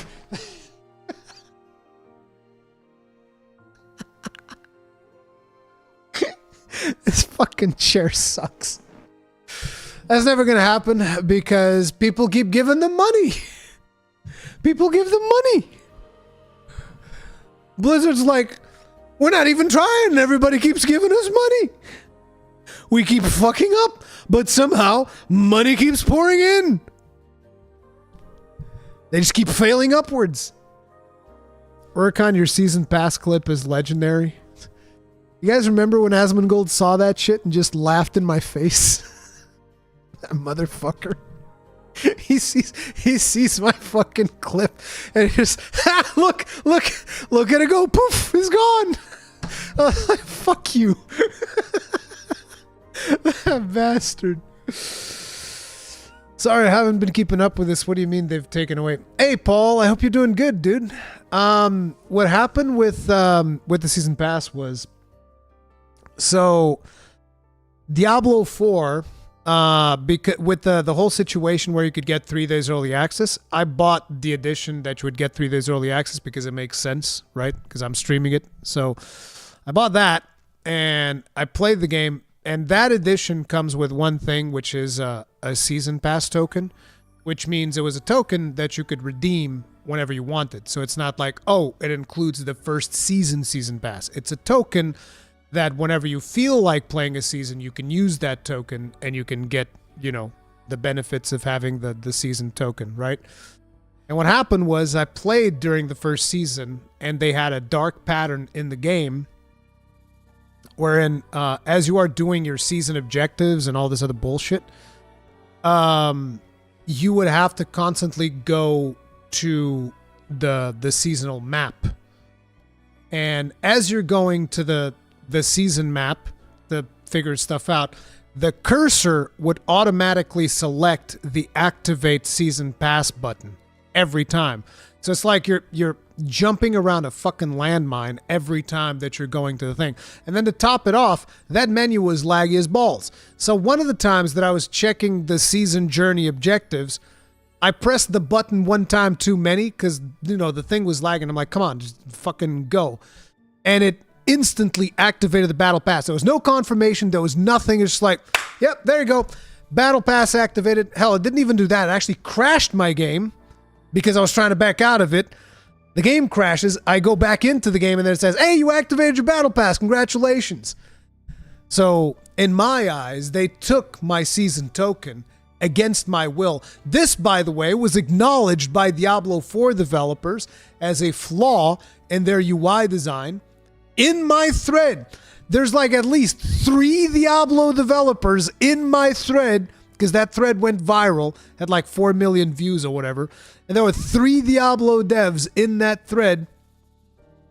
And they were saying like, actually, this shouldn't be like this. But not a single refund effort was made. Not a single one. People don't think you're stupid anymore, if that helps. I don't give a fuck. Those people.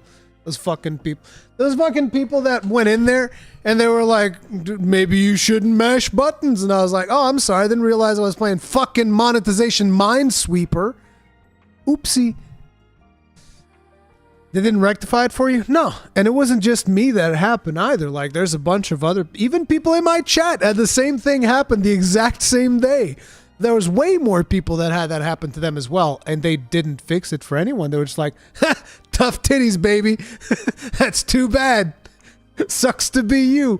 Guess we get your money now.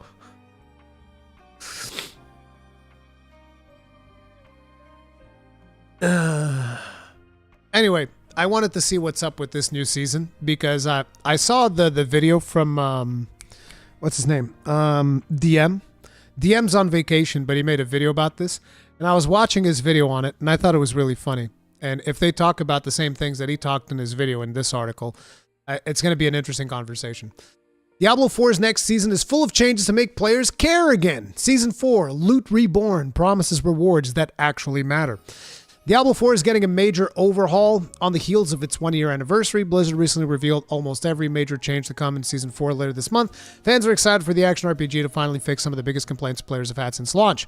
Season 4 is called Loot Reborn, and it goes live on May 14th. It'll be the first new update since Diablo 4 arrived on Game Pass for subscribers on Xbox and PC. And on paper, at least, it is a strong case for why players should care about the fun, but inoffensive demon clicker. Again, it is widely offensive. While changes to legendary gear, affixes, and the Codex of Power were first teased back in April, new Blizzard blog post outlines the upcoming itemization rework in much more detail. Oh shit, there's a Blizzard blog post? I should just watch that. Itemization Reforged, Masterworking, Tempering, and more. Seasons with Diablo 4 bear their mark on Sanctuary and the Seasonal Realm. Unearthing new quests and fresh mechanics, Explore and Master. Loot Reborn takes all a new theme. Okay. One of our several goals for itemization changes to make it easier to understand which items are upgrades when they drop. We reduce the number of affixes on items down to 3 on legendary items, 2 on rare items. Made these affixes more effective instead of seeing an affix that relies on conditional values plus 10% damage on uninjured elite. You'll see affixes such as base increases on your movement speed, max life, or single ranks of a core skill. Dropped items are simpler to evaluate. Oh man. It's almost like most of the really hardcore, dedicated players in this game. I remember seeing this being talked about. Okay? I remember seeing this being talked about before the game was out. You guys remember Rax talked about this, I think. Who else? DM probably talked about it as well. Like, most of the really hardcore people all talked about this. They're like, why the fuck do we have these stupid stats where it's like, oh, you deal more damage during a full moon when the wolves are howling, and it happens to be like 3 a.m. When those conditions are met, your damage really pops off. But in every other situation, your damage fucking sucks dick. Which is kind of like what they had. They're like, oh, this deals more damage against frozen enemies. This deals more damage against poisoned enemies. This deals more damage against demon enemies. This deals more damage against skeleton. It's like, not a single person wants this bullshit. And it took them 1 year. Wujito. Yeah, Wujito. That's another one. And in 1 year, it took them to fucking fix that. People talked about this before the game released. Took them a year to address it. That is pathetic. That is absolutely pathetic. By making items more individually impactful, we've significantly increased... Yeah, we get it. Additionally, which world tier you plan will directly affect the rarity of the items you earn. Sacred items or higher only drop in World Tier 3, and only ancestral items will appear in World Tier 4.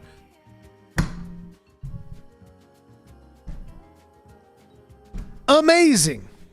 Again, something people talked about on release. We all talked about this. We're like, why the fuck am I getting sacred items on this world tier? What the fuck is going on? Why is this a thing? And here's the there's more of this. We'll when we get to the end of this again. Codex of Power updates. Extracting aspects from legendary items now stores them in your Codex of Power to be used indefinitely. Instead of taking up space in your inventory, the Codex of Power is a library that stores the most powerful extracted version of that aspect, which can be used as many times as you want.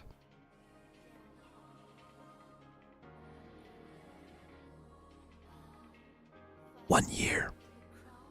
1 year it took you to do this. This is not the way it worked on release, by the way, in case people are wondering. On release, there were just certain things that you could not add into the Codex of Power. You could just not add some. The Codex of Power, you can only have some of them, not all of them. Now, they're finally doing it the right way. They did this right in Diablo fucking 3. They did this system right in Diablo 3, dude. Their own game. They did this correctly. And then in Diablo 4, it took them a year to get it right. Despite every player under the sun telling them, hey, you guys know you had this done right in Diablo 3. And they were like, well, yeah, but we figured we'd do it wrong in Diablo 4. Because we're smart like that. So dumb. As you find and learn tempering manuals, blacksmiths across the sanctuary will be able to use these manuals of craftsmanship to shape the quality of your equipment. Tempering allows you to add potent affixes to your items. Refine your weapon to unlock it into prowess. You do masterworking. All affixes increased by 5%. Helltide Reborn. Pit of Artificers. It looks like some type of like endgame shit. Daryl joins the fray. Tornado goes fight with the Iron Wolves. Earn rewards with Seasoned Journey. Seasoned Journey is another thing they need to change. Seasoned Journey fucking blows. Collect the Whispering Key. Increase your Wolf's honor rank. Open tortured gifts during Helltide. Touch... No. Bro. Just reading this makes me not want to play it. But fundamentally, one of the things that I would like to bring up in regards to this is that this has actually been the Blizzard MO for years. And what is this MO? The MO of Blizzard is to release a game in a way that it just makes you waste your time. It just makes you waste your time. Just look at World of Warcraft, right? The first couple of patches of an expansion, even the expansion comes out, has a bunch of systems designed to waste your time. Then patch 1.1 or 1.2 release, still bunch of shit to waste your time. Point 3 comes around, usually that's when it's like, hey, we're gonna cut down on the stuff that wastes your time. Now is actually a good time to play. And then it's like they call it catch-up mechanics, but it's like, oh, systems actually just work properly now. It's the same thing that they just did with Diablo 4. They gave us a fucking mangled mess of a loot system, and 1 year later they're fixing it to convince people to come back. Blizzard will never change. It will never change. It's sad as fuck, but it's never going to change. It's always going to be the same old bullshit. This is live service done so wrong. No, it's engagement. Because I'll tell you what, they're going to get millions of players to come back because of this Loot Reborn bullshit. They're going to get millions of players to come back because of this.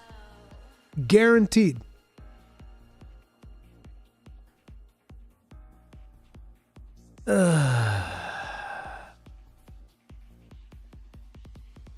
Where's the Australian Outback hat? It's here. Willing to buy another one for you? Flat Earth. Are you Pavan? I have it right here. I pull out the hat whenever it's time for like shout outs and stuff. Yeah, I understand, Karen, but it's like, yeah, it's all about the retentions. It's kind of sad, but you know, it is what it is. It is what it is. It is what it is, and it ain't what it ain't. Okay, so we're gonna take a look at this game here.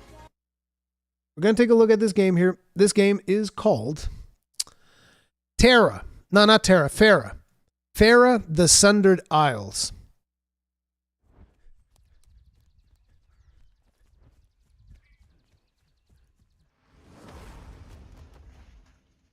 Let me increase the volume a little bit.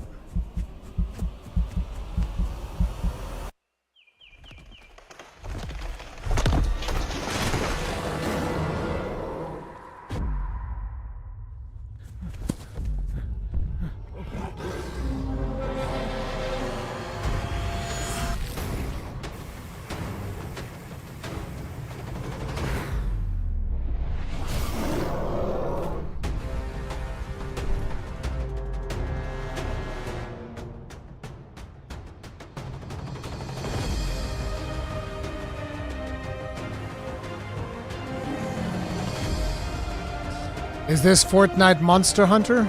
Yeah, I guess.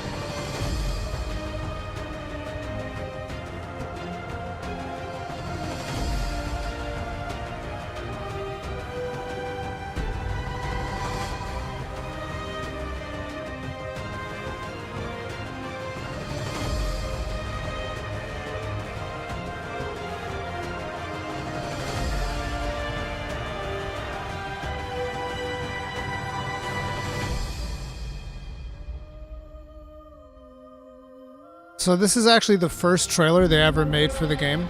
There's plenty of more to talk about, but it gives you an idea. One of the things that I'm not the biggest fan of is that I feel like they haven't properly refined the art style yet, so it looks a little bit generic. It looks all right, but I don't know, I feel like it's missing a bit of an identity because there's too many games that are shooting for this art style nowadays, which is which is probably why some of you guys even brought up Dauntless instantly, because Dauntless also uses a similar art style, and also Dauntless feels kind of floaty like the footage that we're seeing on this one. So this one has commentary. In this video, we'll be going through all the new systems and features we've added since the new year.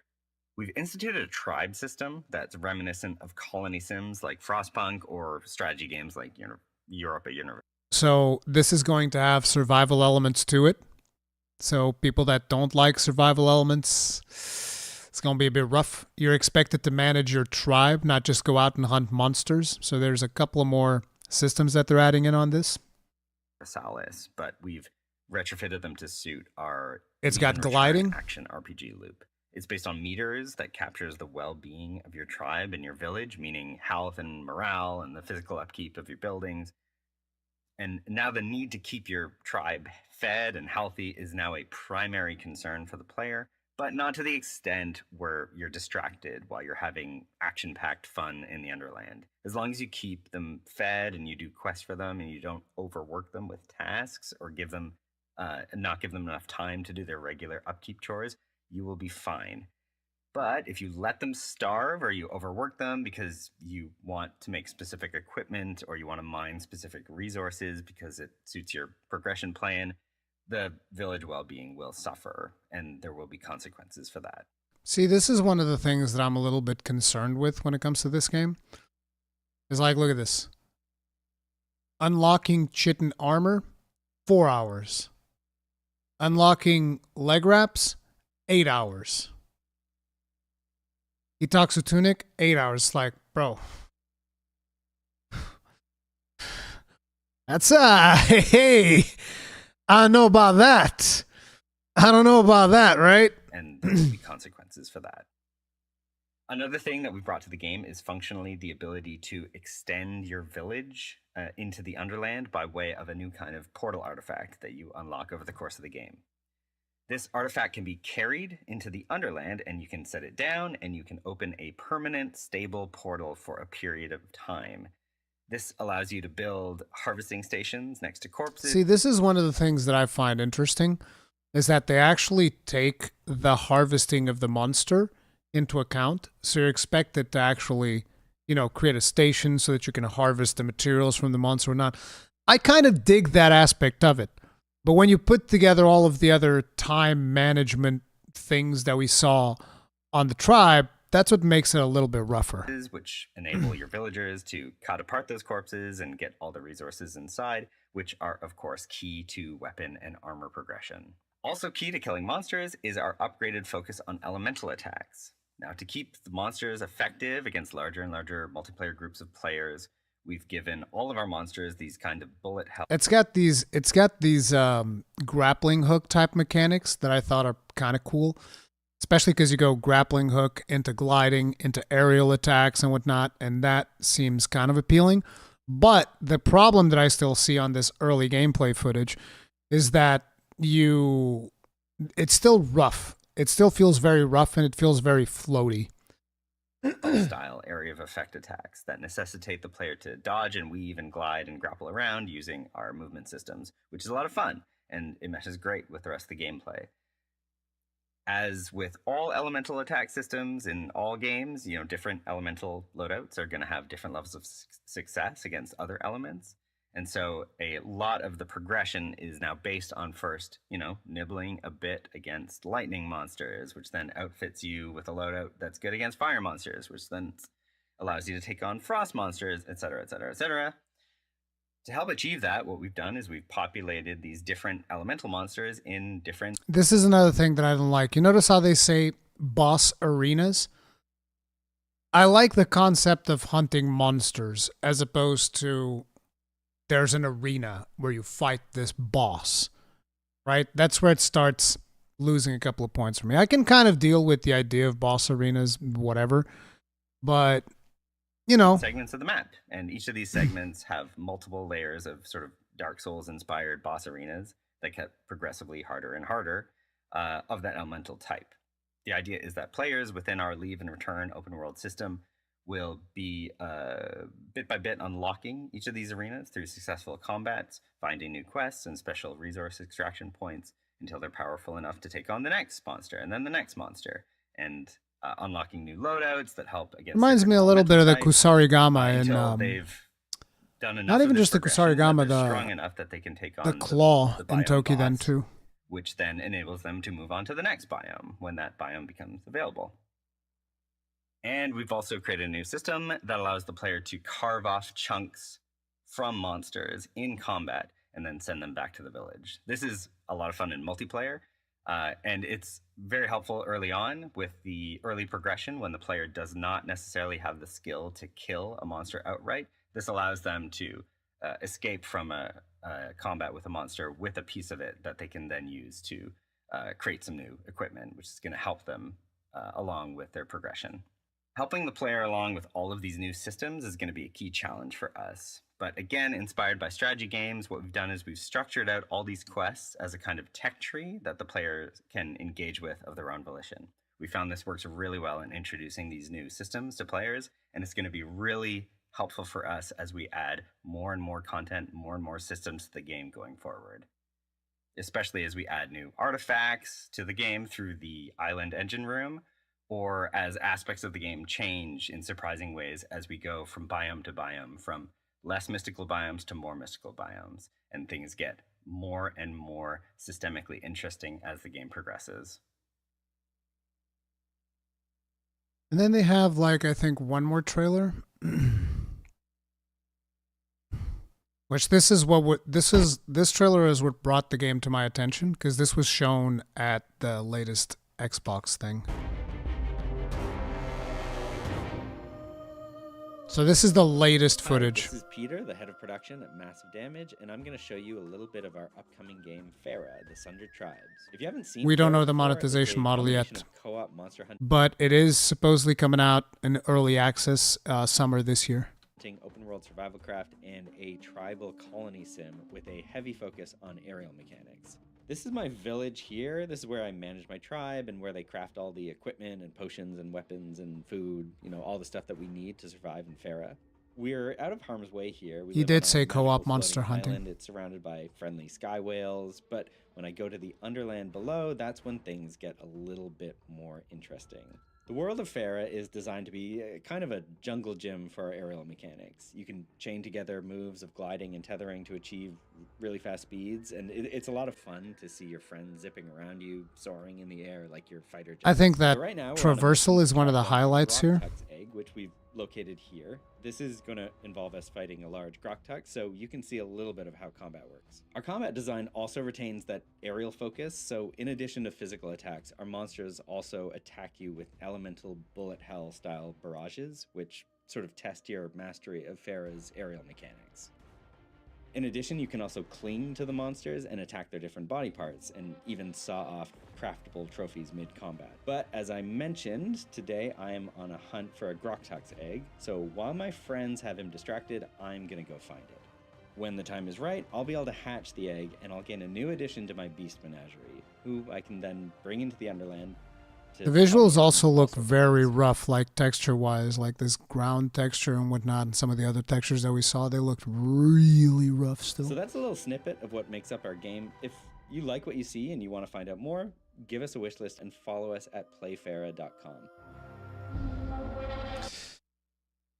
I don't know. I feel like this is one of those that they still need a little bit more time to cook. I think that summer 2024, I don't know where I saw summer 2024.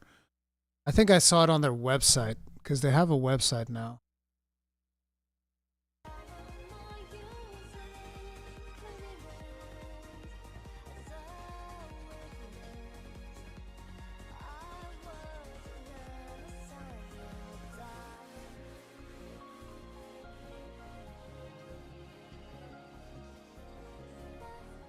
Could swear I saw summer 2024. But maybe it just said 2024. My bad. But yeah, I think it could be interesting if they cook, but it all depends on how deeply those survival systems are implemented.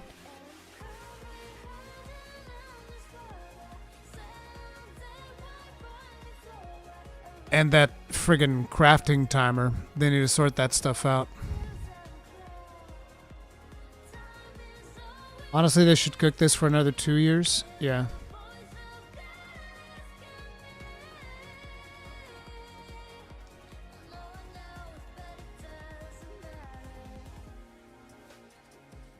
I think it's got potential, yeah. Yes, Lumpy, that's Stellar Blade soundtrack in the background. Crafting is what puts me off. I don't know. I just thought I saw it and I was like, oh, this would be a cool one to check out during Cons Anvil. But yeah, team. That is going to be it for today's show, unless you guys have anything that you'd like me to check out or weigh in on. I'm going to go get some food. Going to chill. I'd work on like 1 or 2 more videos that I have on my mind. I also want to make... I've been procrastinating this members only video that I'm supposed to be making. I've been slacking, I'm sorry. Alright, team. If you guys enjoyed today's episode of Cons Anvil, do remember you can hit the like button, it really helps me out. And subscribe, bell notification icon, all of that jazz. Pretty soon we're going to be starting, I think we're going to play another Crab's Treasure, most likely.